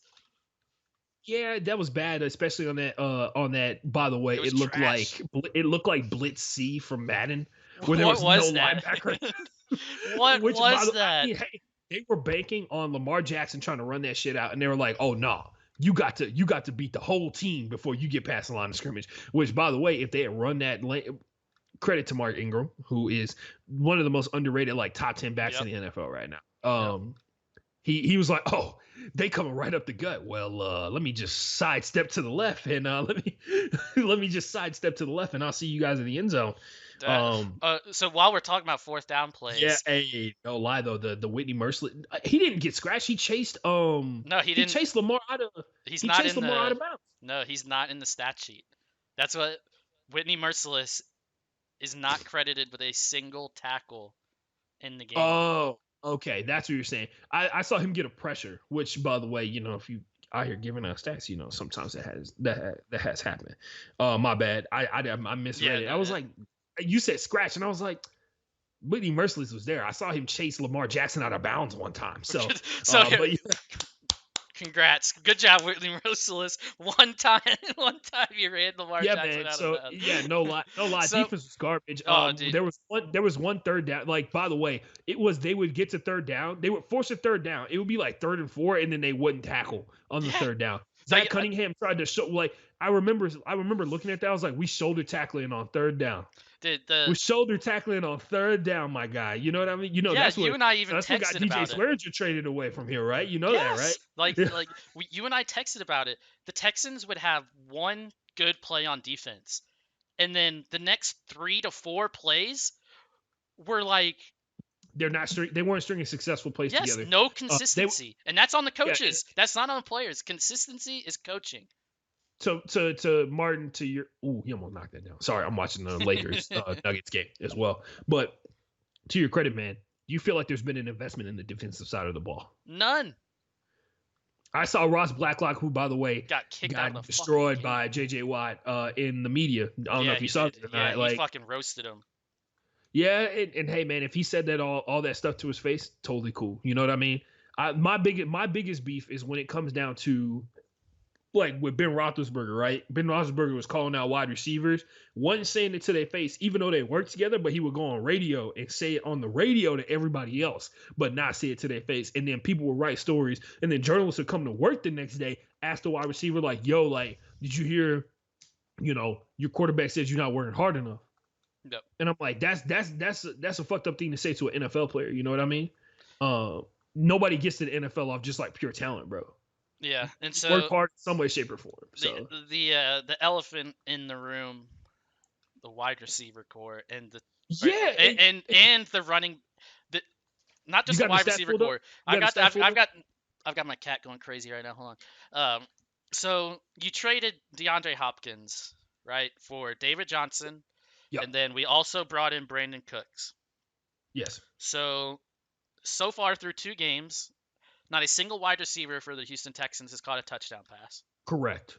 And David Johnson, who is in Bill O'Brien's eyes, I don't know if this is true, but I can fairly say he thinks David Johnson is the same. I don't think that Bill O'Brien's ever thought that David Johnson was good in any way, shape, or form. So why trade for him? I don't think the trade was more about getting rid of D-Hop than getting somebody good in return, and we know that. Like we know. So he should be held to a fire. He should be fired for that.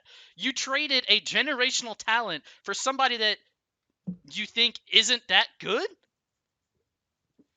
I'm just glad they're giving them a chance to fail, so there's no questions afterwards, right? Because it is so it's. I mean, and my thing is like, why bring another coach into that situation if you know that that's the kind of trade that's been made? Like, bring another dude into that situation and take the heat that should be taken by Bill O'Brien if it doesn't work, right? Yeah. 2 games into the season, it's not working. It's not even not working. It's a failure.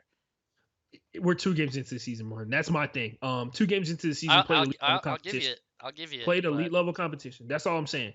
I'm interested. By the way, back-to-back games with an interception for for Deshaun Watson, who, by the way, has been under the most pressure this season in the NFL. He's got 26 pressures in terms of what he's received so far, and he probably is leading the league in sacks taken. Even though, I mean, dude, he waiting. He's trying to wait as long as he possibly can to find somebody to get open. It's regressed. Wild, man, because like I don't think he's regressed. I think the motherfucker's not getting open, Martin.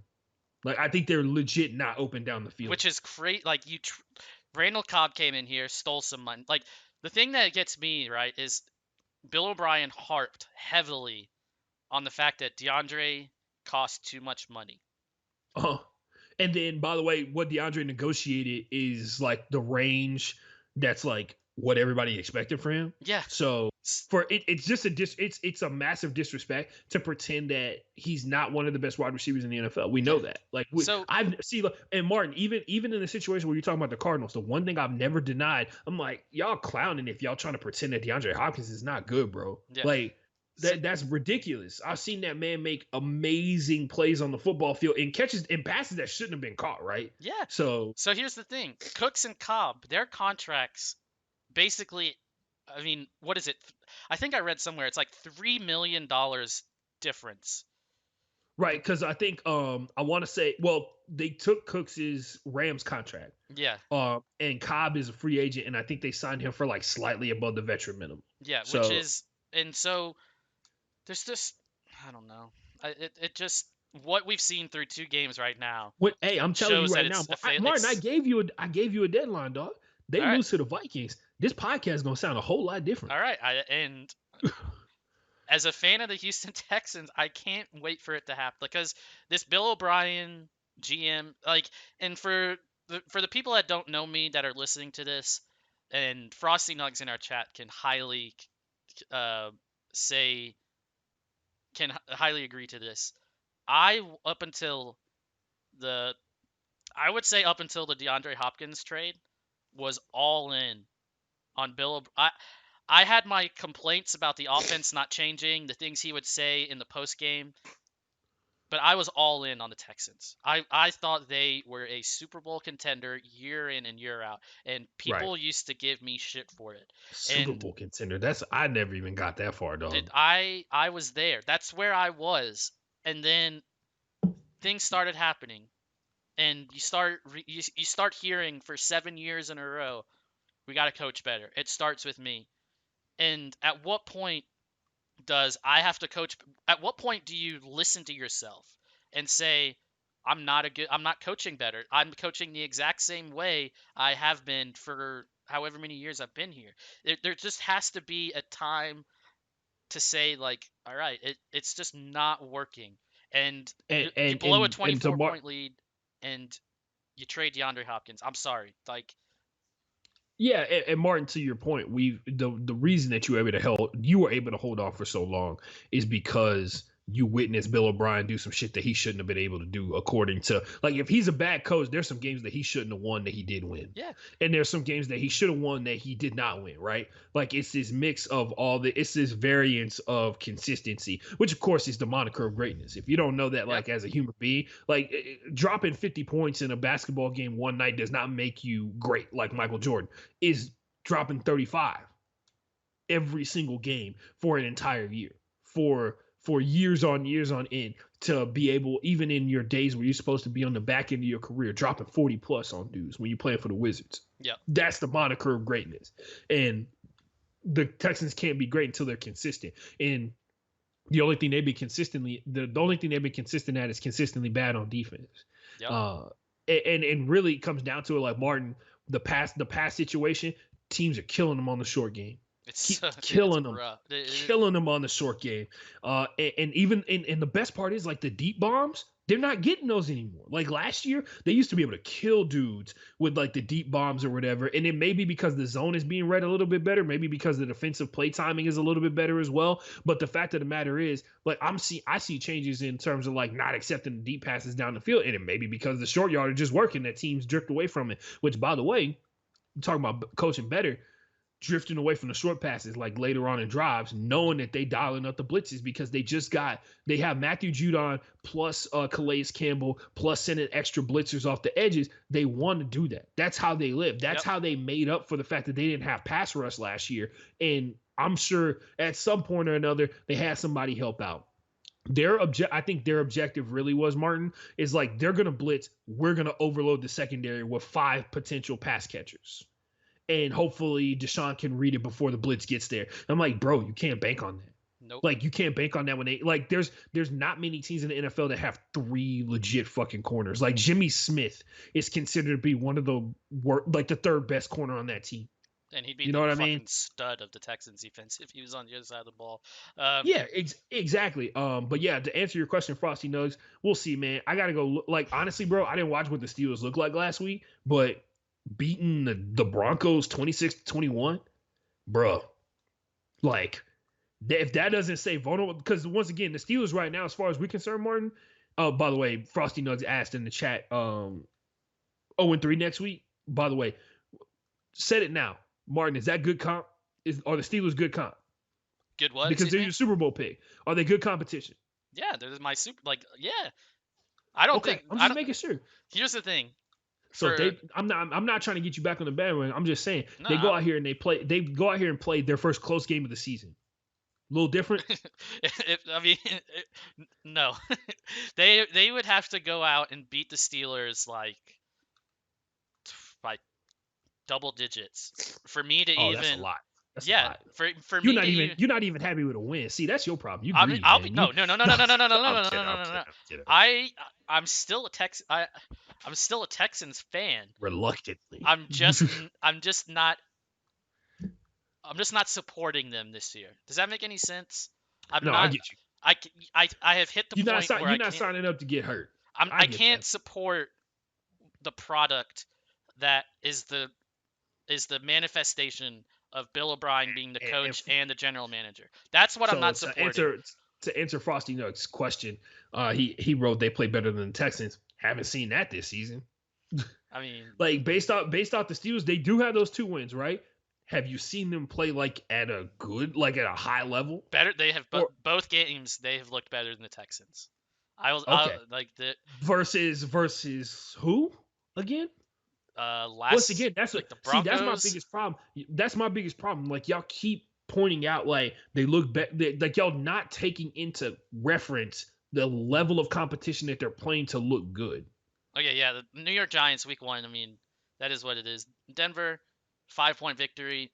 That's kind of just how you see things versus how I see things. I mean, right. I don't believe in the Broncos or the Giants. See, I think the Denver is an okay team, and I think the Steelers looked ahead. I don't think they thought Denver was as good as they were, and so I think we're safe to say. I think we've said all we can say about the Texans. So you're waiting until the Vikings game. I'm already out. Here's my thing. Showed up out. Yeah, I'm not supporting that. I'm not supporting Bill O'Brien and Cal McNair and the product they have on the field. But I am a fan of the Texans. Here's the thing. Bad behavior. Ashton, can we at least agree on one thing? Can the Texans please stop celebrating after getting a tackle down double-digit points? I didn't see that. Did that happen? Oh my, dude! PJ Hill. Who was it? PJ Hill has fuck out of here, dude. He's apparently he's become like the ringleader of celebrating getting a tackle. So to counter your point, legendary head coach Bill O'Brien has like multiple instances where he's been like, I'm upset that people are not celebrating us succeeding, because you celebrate the little things. Little things become big things. Yeah, I get what you're talking about. I get what you're saying. It's okay. So will you admit getting a tackle down double digits is different than scoring a touchdown and celebrating down double digits? Because that happened with Roy Williams of the Dallas Cowboys a couple years ago, and I was just like, wow, this guy sucks. Like I was like, wow, you actually suck at your job if your team is down double digits on Thanksgiving and you're out here throwing up the X, like the X factor side. Like I'm not a fan of either of it, but at least with a touchdown, you're putting points on the board.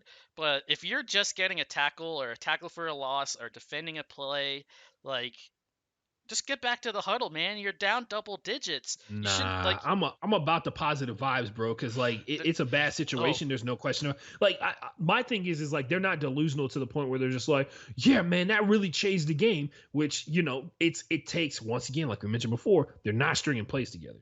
That's what the problem is. Mm-hmm. Anyway, we can move on to that. And speaking of morale, I agree. I agree. Being a dumbass, like when you're down by like a shit ton, like late in the game, makes you It's look like a dumbass. yeah, it just doesn't. It's just like, what are you doing? But you spoke about morale and like confidence boosting.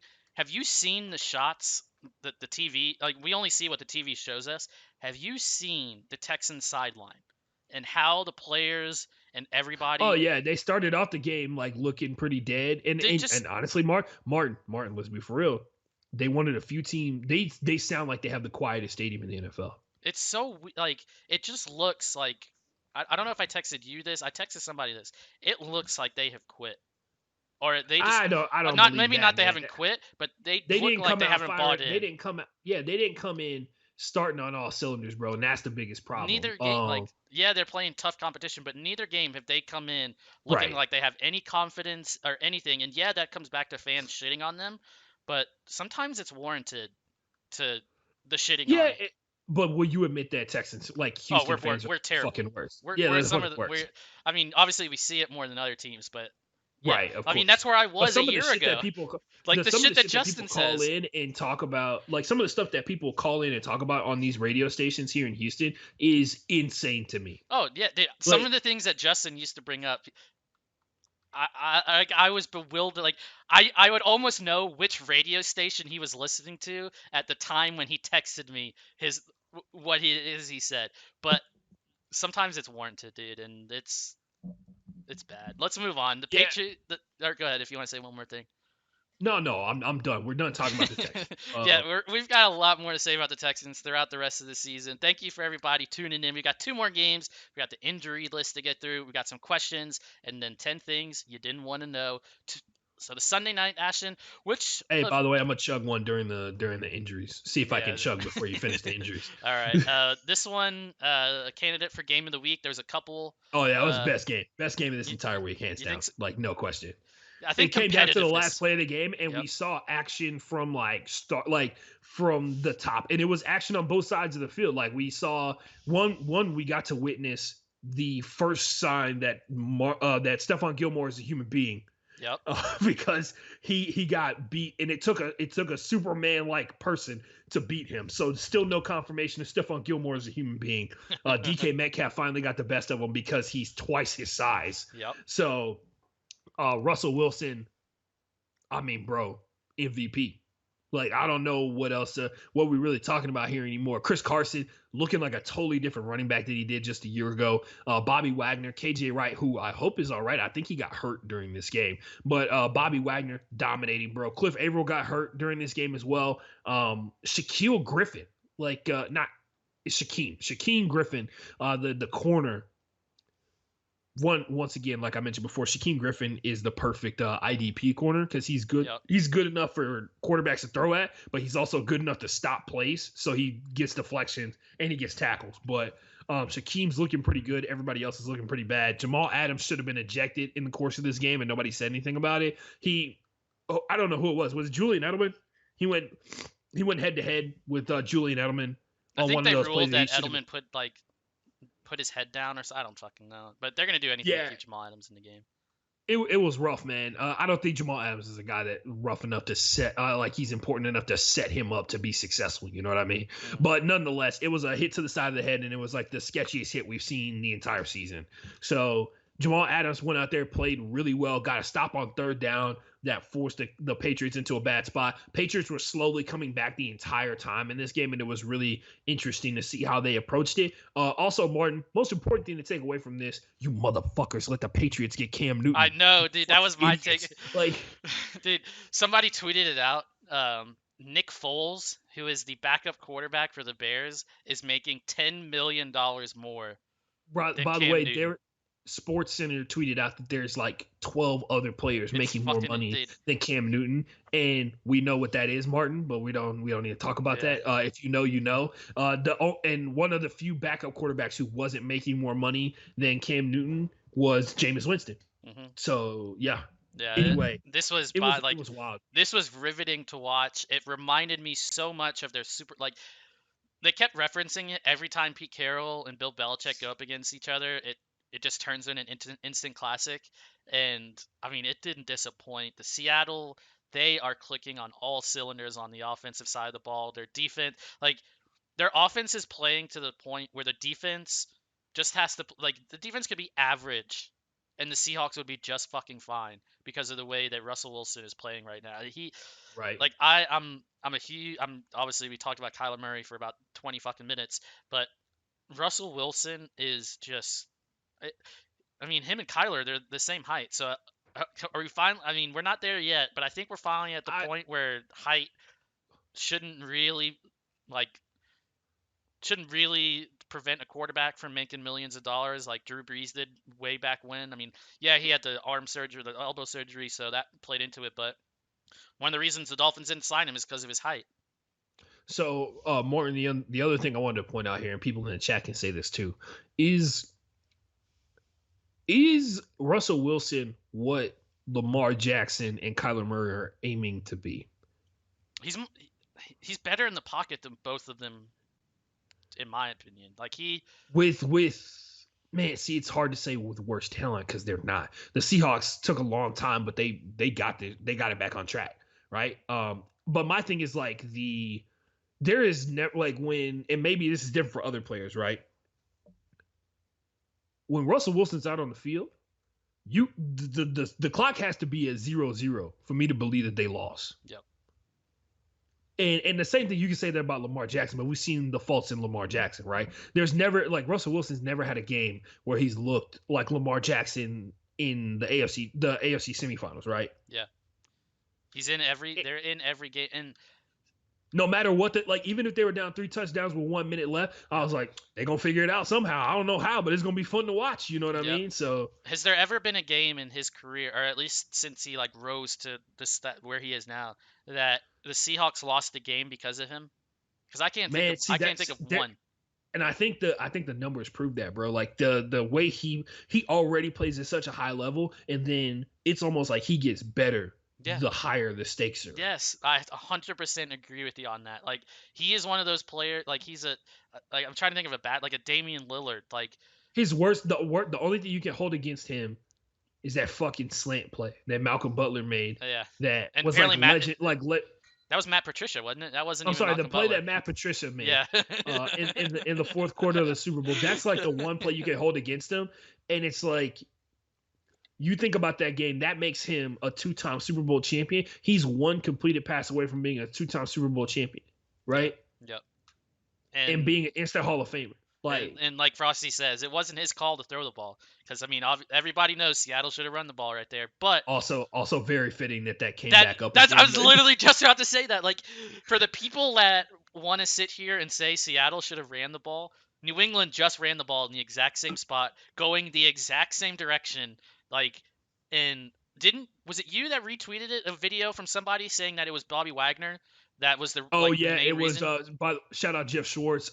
He is I forgot what is it Mike Schwartz, the left guard for the Kansas City Chiefs. He's pretty cool, but Jeff Schwartz has become a football guy. Like he breaks down footage and everything. He's one of those dudes that taps the screen of his computer, or the screen of his phone. Like Baldy breakdowns, you should follow them. You should follow him on Instagram too. He's a broadcaster who does like color analyst, and he does his breakdowns on his Instagram. He's also like a very suburban white dad who wears khaki shorts with a Hawaiian shirt, and he looks like he's just drunk all the time with sandals on. Like he looks like he lives right next to a lake house, but he's got some good information. But yeah, Jeff Schwartz broke down how the way they forced Cam to slow down for half a second is the difference between them winning and losing that game. Because Cam was doing the same thing. Somebody crashed in from the left end. They hit the fullback so bad. They hit the fullback and cut they cut the fullback tackle so badly he fell backwards into Cam, and it forced Cam to take a sidestep to the left, and the mob of people, like he tripped over the fullback, and then whoever that was, I want to say it was KJ right on the edge, tripped him up and tackled him, and that was for the win. Bobby Wagner was right behind him. Yeah, Bobby Wagner read the hole perfectly and then crushed the pulling guard who was over there as well. And he was like, if Cam Newton tried to cut back, he was getting a face full of my guy B-Wags, like straight up. And what threw him off is if you go watch it in slow-mo, he takes a step to the opposite. Like, so the play went to the New England's left, which would have been Bobby Wagner's right. He actually takes a step the other way. And I think the guard thinks, like, oh, he's blitzing that way, so I don't even have to block him. And then he Yeah, pivots back, and I if mean, you watch the replay of it, I'm sure you watched the clip that I oh showed, yeah, but I watched it a few they times. they lined up perfectly. Yep. Like the D line took up every single base block up front from the O lineman. Nobody Yep. got doubled because they all slid the same direction. Even the backside of the play, they matched it up perfectly, and it opened up like a fucking freeway for Bobby Yeah. Wagner to get into the backfield. It was crazy. And it was like they learned that in the game, guys. Like while the game was going on, they figured out there was like, well, that's like, well, now we just need to slide left, and then we'll be matched up perfectly, and they won't have a lead blocker out front. If somebody was like, well, we just need to cut the fullback is either going to try and cut us or we're going to cut him. And if whoever, we just got to make sure that his cut block fails because it'll force Cam to run up the middle, and then hopefully somebody will be able to get off their block and tackle a tank of a human being. Luckily, the cut block turned into the tackle, and it won them the game. That's crazy. Because you could argue, Martin, they do that 5 more times. The Seahawks don't win that game. Yeah, the Seahawks don't win that game. Yeah, 4 out of 5 times, or like 9 out of 10 times, he's walking into the end zone. And so you know how earlier I was talking about on the onside kick, I noticed the whole like commentator curse. I noticed something right before that play that they showed. Pete Carroll calls the timeout and calls Bobby Wagner over. And NFL Films has everything mic'd up, right? Right. I really want to know. Including that one time Mason Rudolph called Miles Garrett a nigger. Yeah. Anyway. I really want to know what Pete Carroll said to Bobby Wagner right there, because I mean, maybe it's just like confirmation bias for myself, but I think he told Bobby Wagner to take a step left before go, like, for some odd reason. I wish I could hear what he said, because they hadn't done that the whole fucking time. It's like you said, they picked up on something, and it just, to me, it seems as if though maybe Pete Carroll, maybe somebody upstairs radioed down to Pete Carroll, told Bobby Wagner, look, if you go left before going right, the guard for the Patriots is just going to completely not even think about you at all. And so it's those little things that make Pete Carroll and Bill Belichick really good coaches. And Frosty and Martin, I was gonna say, man, you talk about like one of the greatest sports movies of all time. Like this statement comes up all the time. It's the fucking inches everywhere that make the difference. Any given Sunday, it's the inches that are the difference between winning and losing. They really are. And and what Frosty said in the chat, crazy to see a team completely change their style and offense in the last decade to make their quarterback better. Talking about the Patriots. And that goes back to my point. Like, it's better to make your offense work around the quarterback that you have instead of making the quarterback work into your system. Because if we Many would call that good coaching. Yeah. But some would not.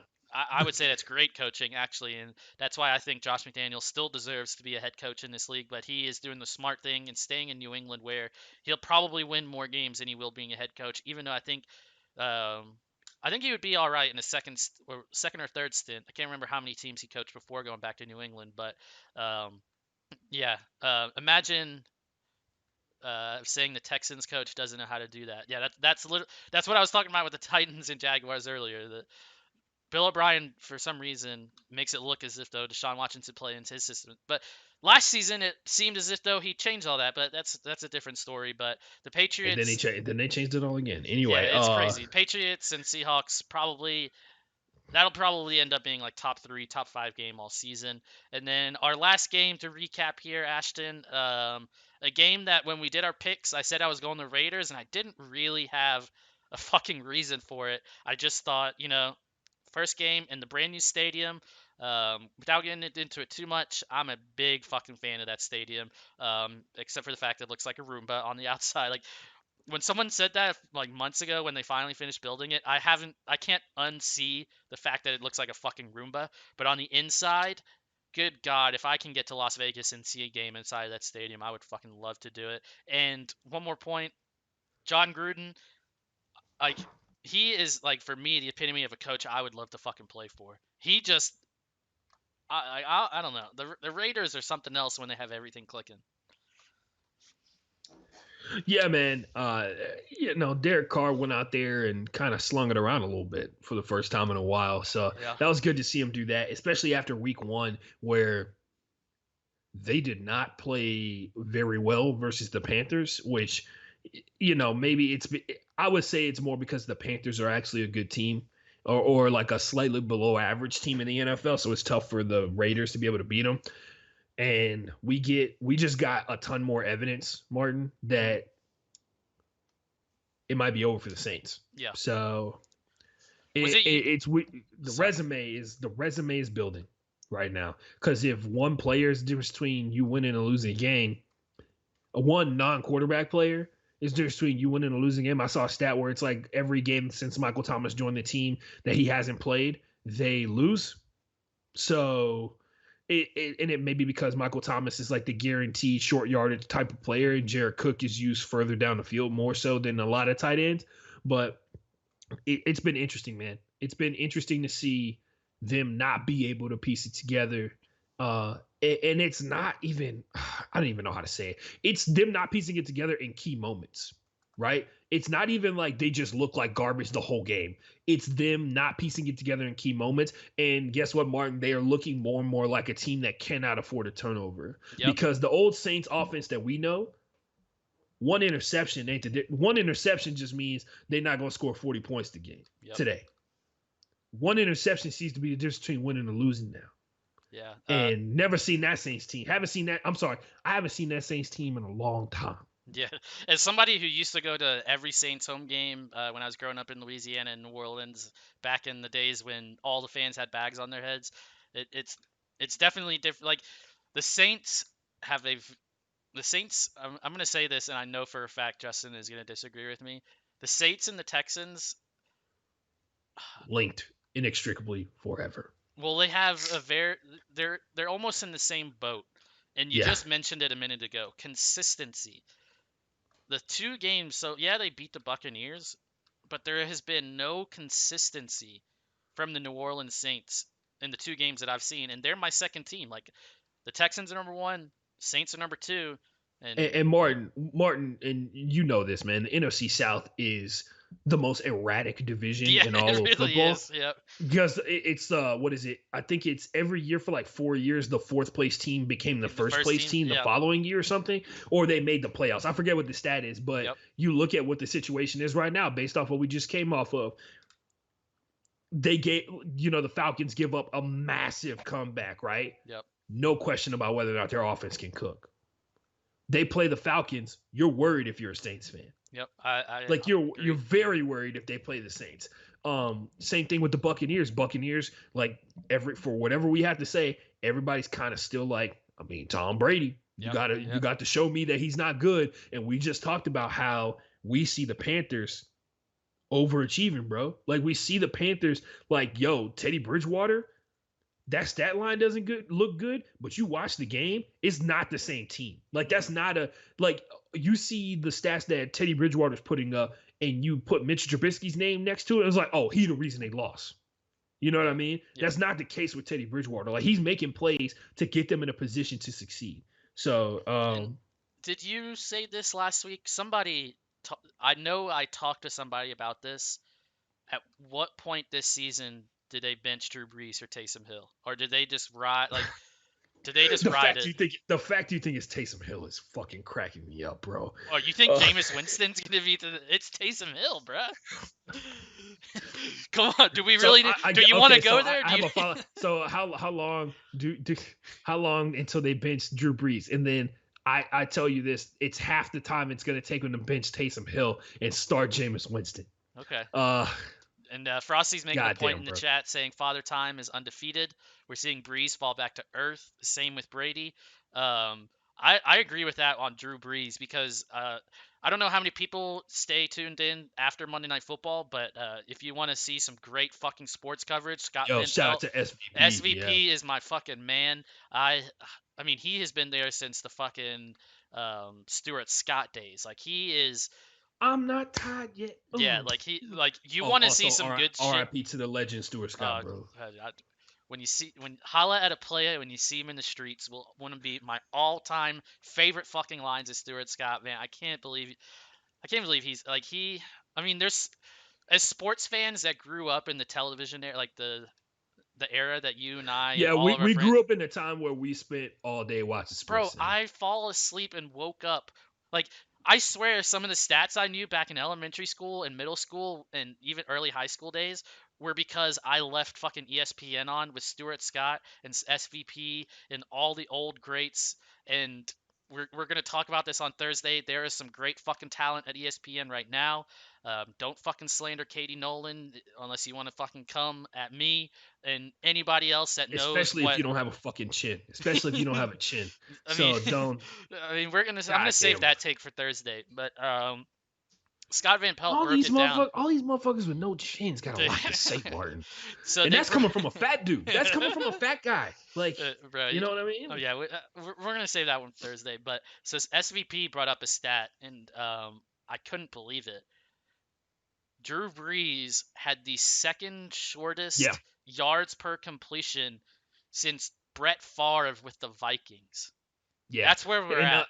last year his distance per completion is further down. It was way shorter than it was the year before. Yep. And maybe and remember last season he had like a nerve in his thumb Yep. give out on him, and he had to spend a good chunk of time sitting on the sideline. That's definitely, I mean, you know, you get older, man. That's just how it goes, bro. And especially like with most dudes who are quarterbacks, it stops like immediately, right? Like most dudes, you know, and Drew Brees is crafty enough. He spent his whole career being a wily vet. Like he was a wily vet when he was a rookie because he's had to overcome being 6 feet tall. Yeah. So it's just it's so wild, bro, that he lives in that. You know, that's his existence, and hopefully this isn't it. Hopefully this isn't it, bro. Like I hope it's not like one of those situations where he's just like, yo, done, don't have any juice left. Especially considering this might be one of the better teams they've assembled, because I was disappointed in Emmanuel Sanders' performance. I'm not gonna lie,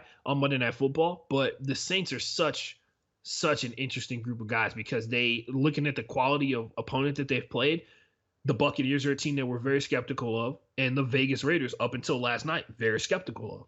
Yep. Don't know if those are playoff teams. Who knows where they're going to be when come season in? Who knows where the Saints are going to be come season in? Yeah. So that's all we got for week 2, man. Wait, hold on. I just clicked on something. Oh, my bad. Unless Martin's got something else. No. I just clicked on something and I've lost everything. Hello. Oh, fun. Hello. Yeah, I can hear you. Okay. Yeah. Yeah. Martin almost got he almost etched himself out of the conversation. Yeah. So that was awkward. But that is our week 2 recap, Ashton. Now's the part of the show where we pour one out for the homies. We're not gonna go too much into it because it fucking sucks. We're already 3 hours into it as well. Injuries happen, however, it's the amount of injuries and I think the type of injuries that are concerning to sports fans and people that are looking into it more than why isn't this guy fucking performing for our fantasy team. So Ashton is gonna try and chug a beer or chug a drink, whatever he's having over there, before I get through the list. And this isn't even all of them, by the way. Just a heads up. it's just the quote unquote major ones. These are the ones that I saw reported today. And that's before we've started 3 hours ago. So there could be updates since then. Saquon Barkley, out for the season with a torn ACL. Sterling Shepard for the Giants as well. Unknown how long he'll be out with a toe injury. Cortland Sutton for the Denver Broncos. He's out for the season with a torn ACL. Nick Bosa, out for the season, torn ACL. Solomon Thomas with the 49ers as well on the defensive line. Season, torn ACL. Jimmy Garoppolo, he is day-to-day with a high ankle sprain, and we both know that a high ankle sprain is going to keep him out for a couple of games. Raheem Mostert, it's unknown how long he'll be out with a knee injury, most likely. By the way, Jared McKinnon is the guy, if you're wondering. I got him. Don't say it too loudly, but I've got him in one league already. Tevin Coleman, so 2 running backs for the 49ers, most likely not going to play this weekend. Both of them with knee injuries. So that's 1, 2, 3. That's 5 49ers I just mentioned. 4 of them have knee problems. 2 of them torn ACLs out for the season. And if you're desperate, the answer to that question is Nick Mullins. Yep. If you're starting Nick Mullins in fantasy, good fucking luck to you. We're keeping going here. Tyrod Taylor, he has been listed as week to week with a chest injury. We're still not entirely sure what the chest injury is. Yeah, man. Could be COVID Hopefully it's related. not that wild shit. Hopefully it's not that wild shit like Jermaine Ifedi had like a couple years ago where he bruised his heart. Yeah, that's what I was thinking. I was thinking it was heart related because if it was COVID, I feel like they would have put it out there, but I think it might have been Yeah, like a heart, like got hit too hard in the heart or fluctuations or something. That's what I because there thought when I there heard is it. such a thing. There is such a thing as temporary. It's like a temporary heart murmur. Yeah. So that's like a thing, and it actually has happened to other NFL players. So So hopefully that's not the case. yeah, hopefully he's gonna be all right. We're gonna get to Tyrod Taylor here in a second. When we get to ask the questions, that's halfway through the list, Ashton, and you are already done with that drink. So we There you go. we continue. Christian McCaffrey out 4 to 6 weeks with an ankle injury. He is on the record as saying he wants to be back in 2 to 4, which if he is a freak athlete, so we could see it Tell you happening. what, But I'll give you a chance here, Martin. I'm gonna go hit the bathroom real quick and see how well we do here. Hopefully you're done by the time I get back. we're still going here. Paris Campbell, who is one of the wide receivers for the Indianapolis Colts that a lot of people were high on this season, his coach has come out and said he's most likely out for the season with an MCL injury in his knee. Malik Hooker, he is out for the season with a torn Achilles. Devontae Adams, those of you like myself that has him in fantasy, this one, he's day-to-day with a hamstring. But as everybody knows, hamstring and wide receiver, those do not mix. Cam Akers, the running back for the Los Angeles Rams, he is day-to-day with a rib injury. I don't believe he finished the game. Drew Lock, the quarterback for the Denver Broncos, he's expected to miss multiple weeks. I believe I saw 4 to 6 weeks with a right shoulder injury. I could be wrong on 4 to 6, but he's definitely going to be out for multiple weeks. Byron Jones, he is doubtful for week 3 with a groin injury. These are some of the defensive side of the ball players. Anthony Barr, he is out for the season with a torn pectoral. Bruce Irvin for the Seattle Seahawks, he's out for the season with a torn ACL. Brashard Perryman is week to week with an ankle injury. These are a couple of offensive linemen we're getting to now. Brandon Are you Scherf, fucking serious right now? he is out. Brandon Scherf is out 3 to 5 weeks with an MCL sprain. And the last one that I have on the list is Isaac Suamalo, who is a offensive lineman for the Philadelphia Eagles. And if you've been listening and follow along the show for the past 3 hours, we have talked a couple of times about the Eagles offensive line not being too great, and now they've lost somebody who's going to the short-term IR with a knee injury. And as we learned last weekend, Ashton, short-term IR, he has to be out at least 3 weeks. Right. And that's the end of the list of players that I found, courtesy of NFL.com, Yahoo.com, and Pro Football Focus. Yo, I chugged a beer and used the bathroom in that time. So that's how bad week 2 was, guys. So Yeah. it was not fun. Yeah, it's some people, I mean, we may be able to have some time on Thursday to get into the whole injury and no preseason thing, but I'm in the camp where injuries are going to happen no matter what. It's just the type of injuries that are happening that's what's got me worried the most, and the amount. Yeah, so the Denver Nuggets have blown a 20-point lead, by the way. Oh, so really? Yeah, 20-point lead. 4 minutes is fourth quarter, 6:07 to go. So if you're watching that live, that's fun. Yeah. So now, we move on here. Yeah, we get to. Yeah, go ahead, Martin. You got it. A new segment for those who were on the internet a couple of years ago. Why you asking all them questions? One of my favorite fucking viral videos of all time. Something Ashton and I started last week. We didn't have a name for it. Now we've got a name for it. Asking all them questions. If you at home, or you on Twitch, or if you're on YouTube, or if you're find us on Twitter, at BrokeBoyPod, at MartinPape_, at FB_Playbook on the Twitter. Go ahead and ask us a question. We'll answer it on air. This is where we're just going to take a couple of minutes, ask each other some questions, and the other person can't really respond. This is just, what is your opinion? And we're going to leave it at that. So, Ashton, do you want to ask me first, or do you want me to start, or do you want to start with some of the viewers? We can start with the viewer questions here, man. I feel like a lot of people have been pretty patient. So if you got a question, you want to drop it in the chat. We got 3 here. Yeah, we got 3 on this one. I wrote into a Facebook group that I'm a part of. That's Quidditch Players Who Like Football. I asked anyone if they got hot takes, comments on week 2. What's the best and worst thing they saw this week, and do they have any questions? My guy, Josh Robertson, who, if you want to follow him on Instagram, it's Dread Pirate Robertson. So his statement was, I was down 35 points in fantasy with only Kamara left, and he got me 38. So That was good. This is another question from a guy who's written in back-to-back weeks. Mike Pascatoy out here. He's a Quidditch player. He's pretty good as well. He's also in my fantasy league with the IDP stuff. So his football takes are interesting. Let's just say that. Cardinals about to go from worst to first in their division. Yes. Yes. Yes. Somebody is with me on the worst to first. It's going to happen, Ashton. The only reason they won't go from worst to first is the Seattle Seahawks. The Rams, obviously, a good team as well. But I could honestly see Arizona with the weapons they have on offense, and if the defense continues to get teams off the field on third down, watch out. I was gonna call them the Dirty Birds, but that's a team from Atlanta. Watch By the out. way, Atlanta Falcons uniforms looking fucking fly, bro. Oh yeah, that all black was nice. I could see Arizona going first. So his follow-up question is, my question is, with the race for the first overall pick likely down the teams with serious offensive line issues, Jets, Giants, and Panthers, are there any college prospects that are worthy of the number one overall pick with Trevor Lawrence? So if you I pay attention to draft Twitter like year round. Martin does as well. So there's one dude, and if you paid attention to last year's draft, a lot of people speculated that all like 4 of these 5 guys were going to come out as Oregon's offensive line. The one dude that was supposed to come out that was supposed to be like the big time guy is sorry, let me make sure I say his name right. It's Iano Sewell.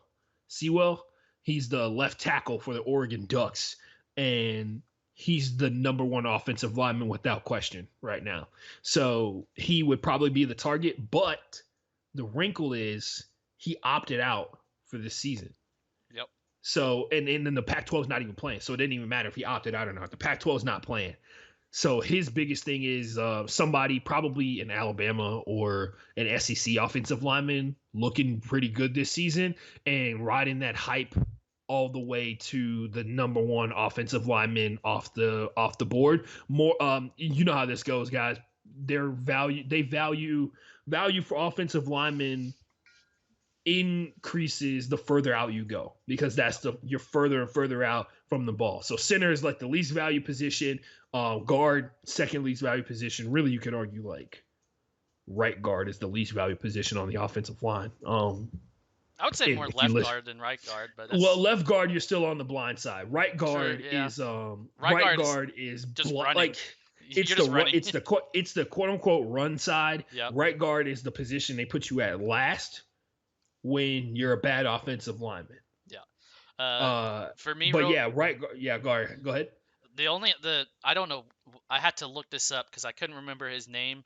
But so living in Austin, I hear a lot of Big 12 talk, Big 12 -2 talk. There's a guy. His name is Creed Humphrey, and he's actually the center for Oklahoma. He was and I'm just reading off of his stat thing, but I remember the Austin people here talking about like.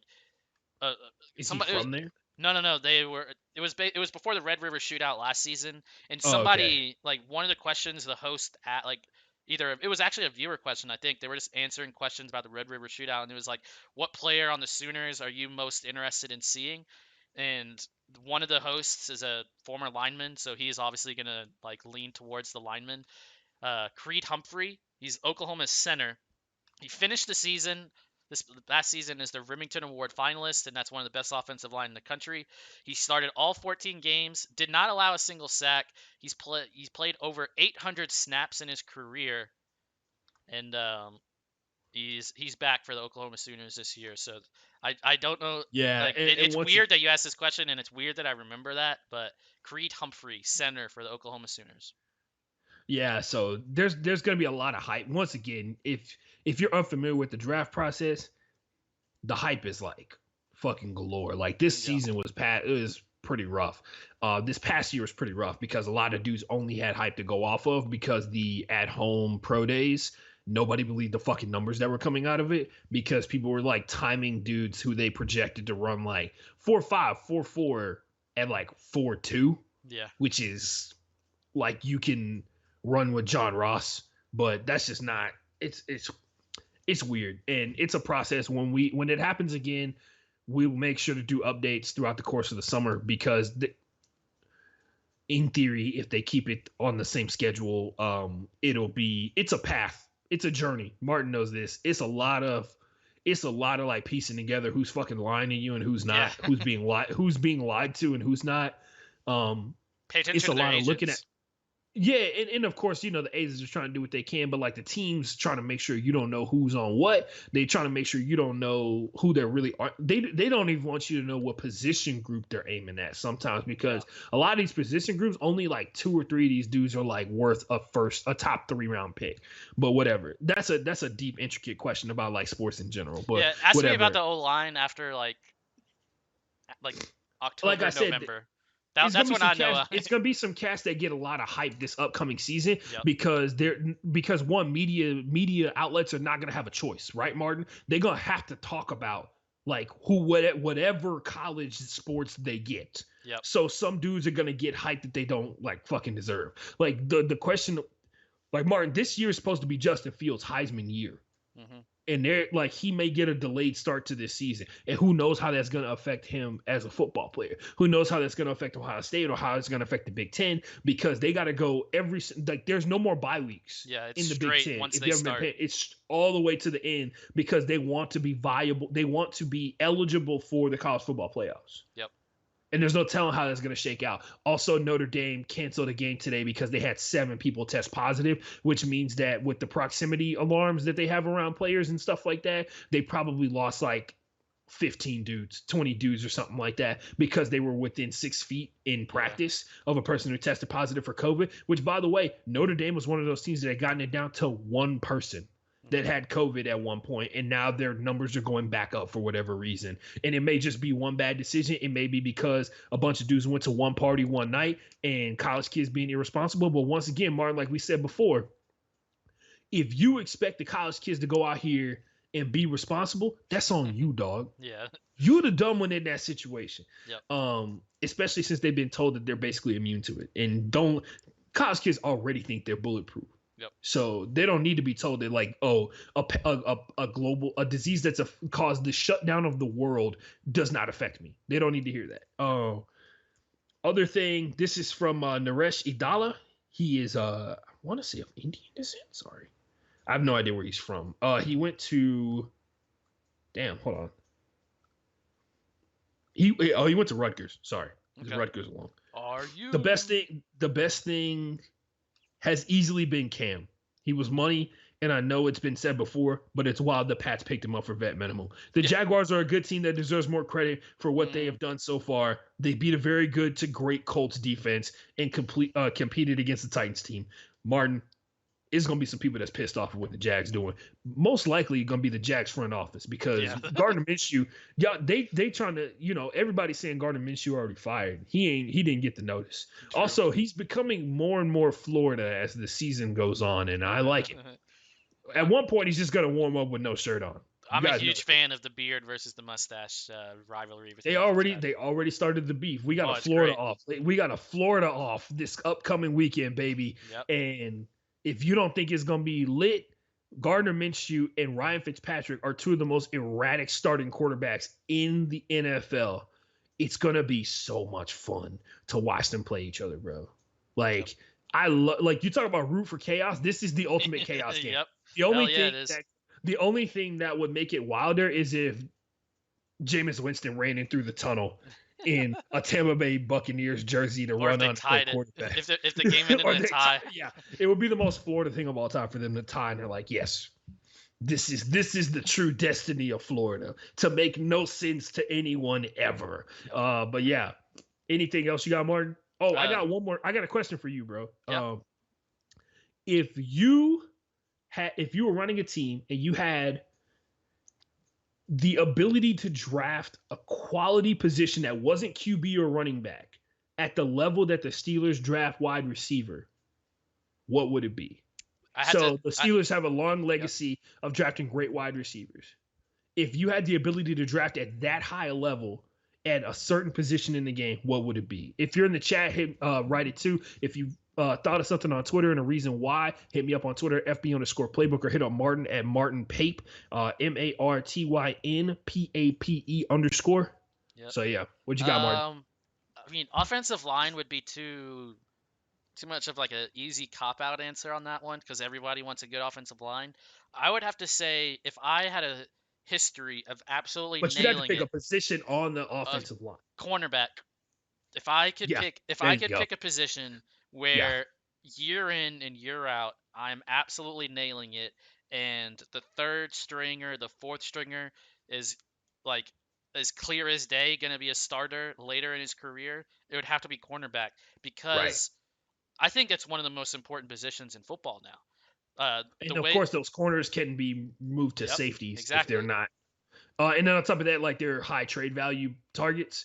If you have 4 good corners or like 6 or 7 good corners or whatever, you can get draft picks from other teams to draft more good corners, Yep. or draft another position and everything like that. But yeah, I don't think there's a lot of teams who draft at an elite level at one position, and if they did, it would change the very essence of their team True. because the Steelers draft wide receiver at such a high level that one, they're not attached to wide receivers when free agency comes around. So they're never like bent over a barrel when it comes to their negotiations. And then if you wanted to trade some of those dudes away, like, they have a guy who's gonna be able to operate with more wide receivers.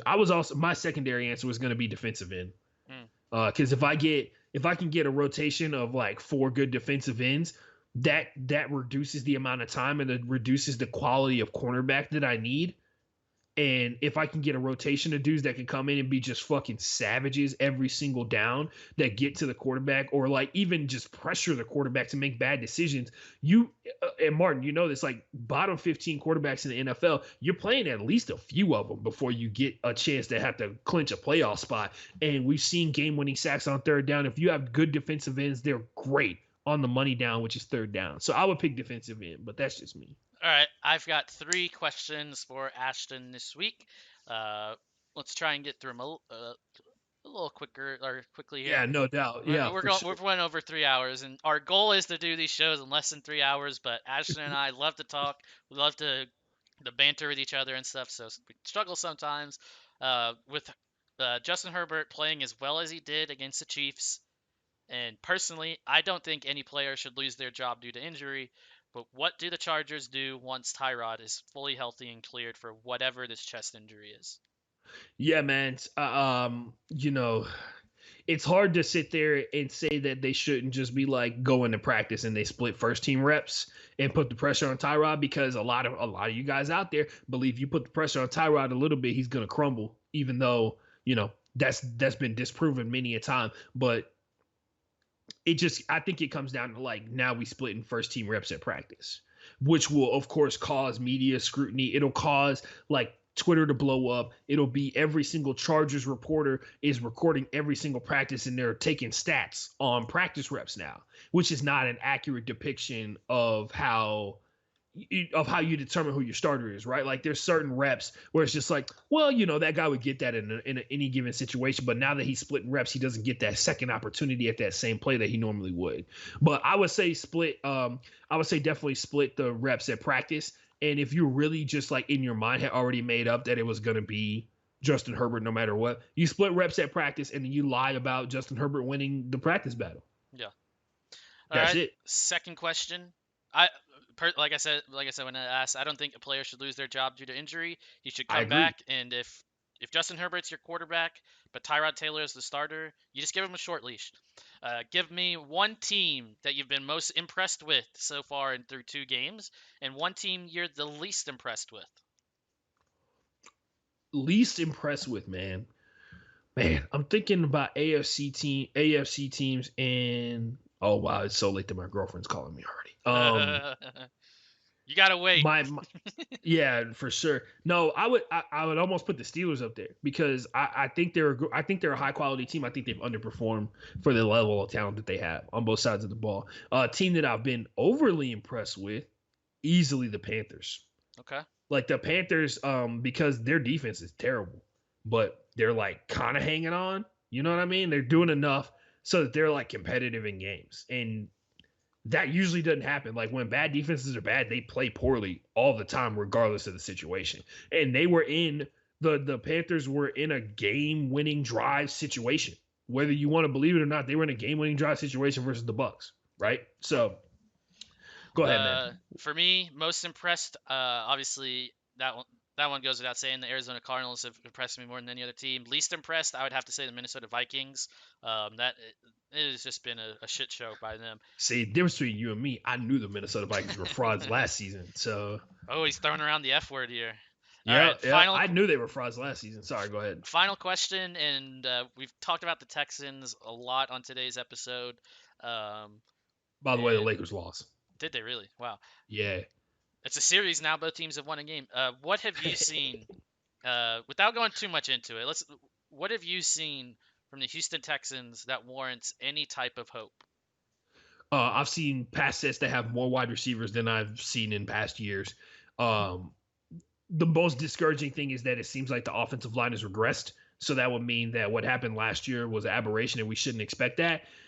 What else have I seen? What else have I seen? Like I said before, the deep ball isn't as big a factor as it has been in past years because they used to get just killed deeper down the field all the time. But I feel like they're maybe because they're getting killed on the short yardage, they don't have anything deep down the field that's really beating them up. But I like it looks like a different offense, and it looks like there's more options, which means that Deshaun Watson has to read way more. Yeah. Which I'm okay with. And maybe that's what the adjustment period is, like knowing inherently based off of the defensive look, like what's going to be open and what's not. Who knows? For me personally, it warrants any type of hope. Like, so I'm thinking they're going 4-12. So for me, warrants any type of hope is going better than that. The only thing I can think of is it hasn't. There's no way it could have been worse than what it's been for me personally. That's my Yeah, only because they hope. overperformed in what you thought versus the Ravens.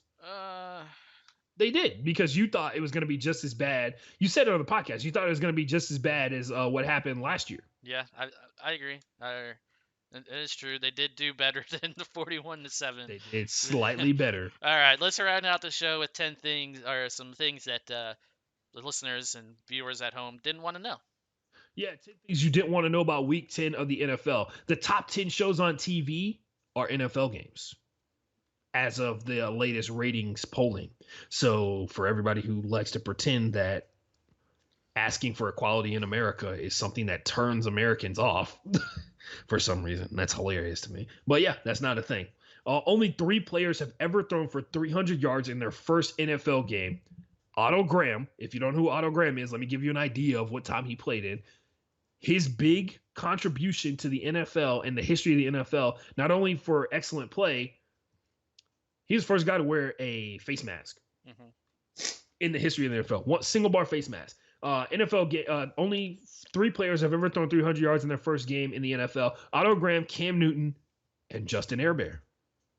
Airbear doing it. I think we need to I think we need to make that his nickname, Justin Airbear. Airbear, because it's a passer name. Yeah, exactly. But that's one of those like, wait, so Peyton, Tom Brady, like all of these guys. Yeah, like you're in like a elite yards? level company. Yeah, you're in a Hall of Famers company because yeah, and you've seen Cam Newton, who's apparently remember Cam Newton was Rookie of the Year his first year in the NFL. He fucking, Lamar Jackson is the first QB in NFL history to reach 45 touchdowns before getting to double-digit interceptions. Bad stat for he should have been a running back crowd.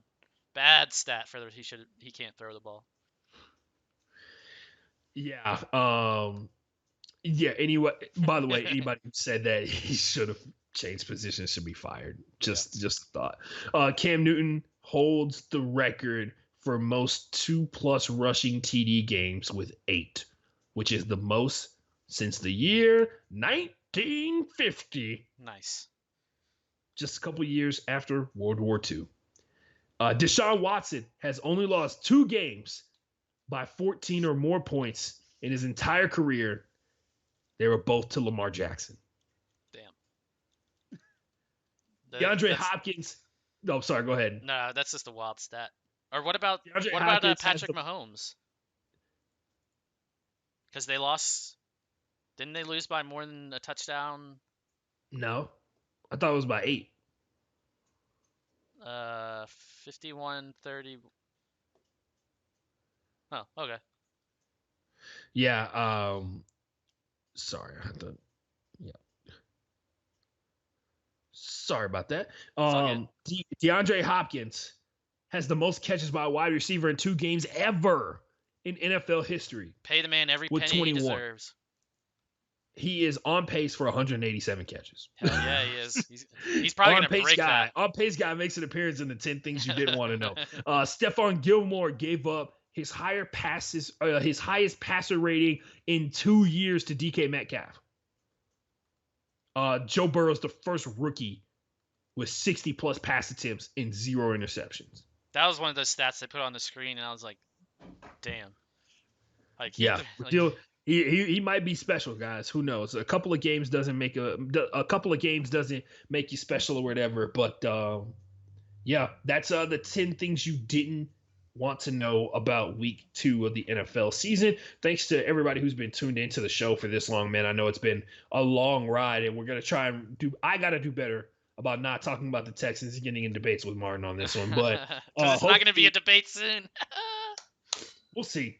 Anyway, hit me up on Twitter at FB_playbook. Hit Martin up on Twitter at Martin Pape at MartynPape_. Make sure you download the Thrive Fantasy app. Use our promo code BrokeBoy. It is good to match your first deposit up to $50 now. Up to $50.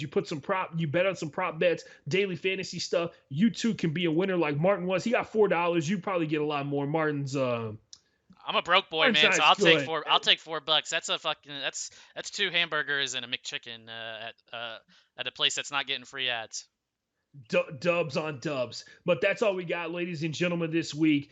We will talk to you on Thursday for the regular show, where we'll be talking more than likely about Kobe Covington, Jason Whitlock, and more people that I hate. Anyway, only one thing left to say. Wash your hands, wash your ass, wash your whole body, as a matter of fact. And stay home, Roger.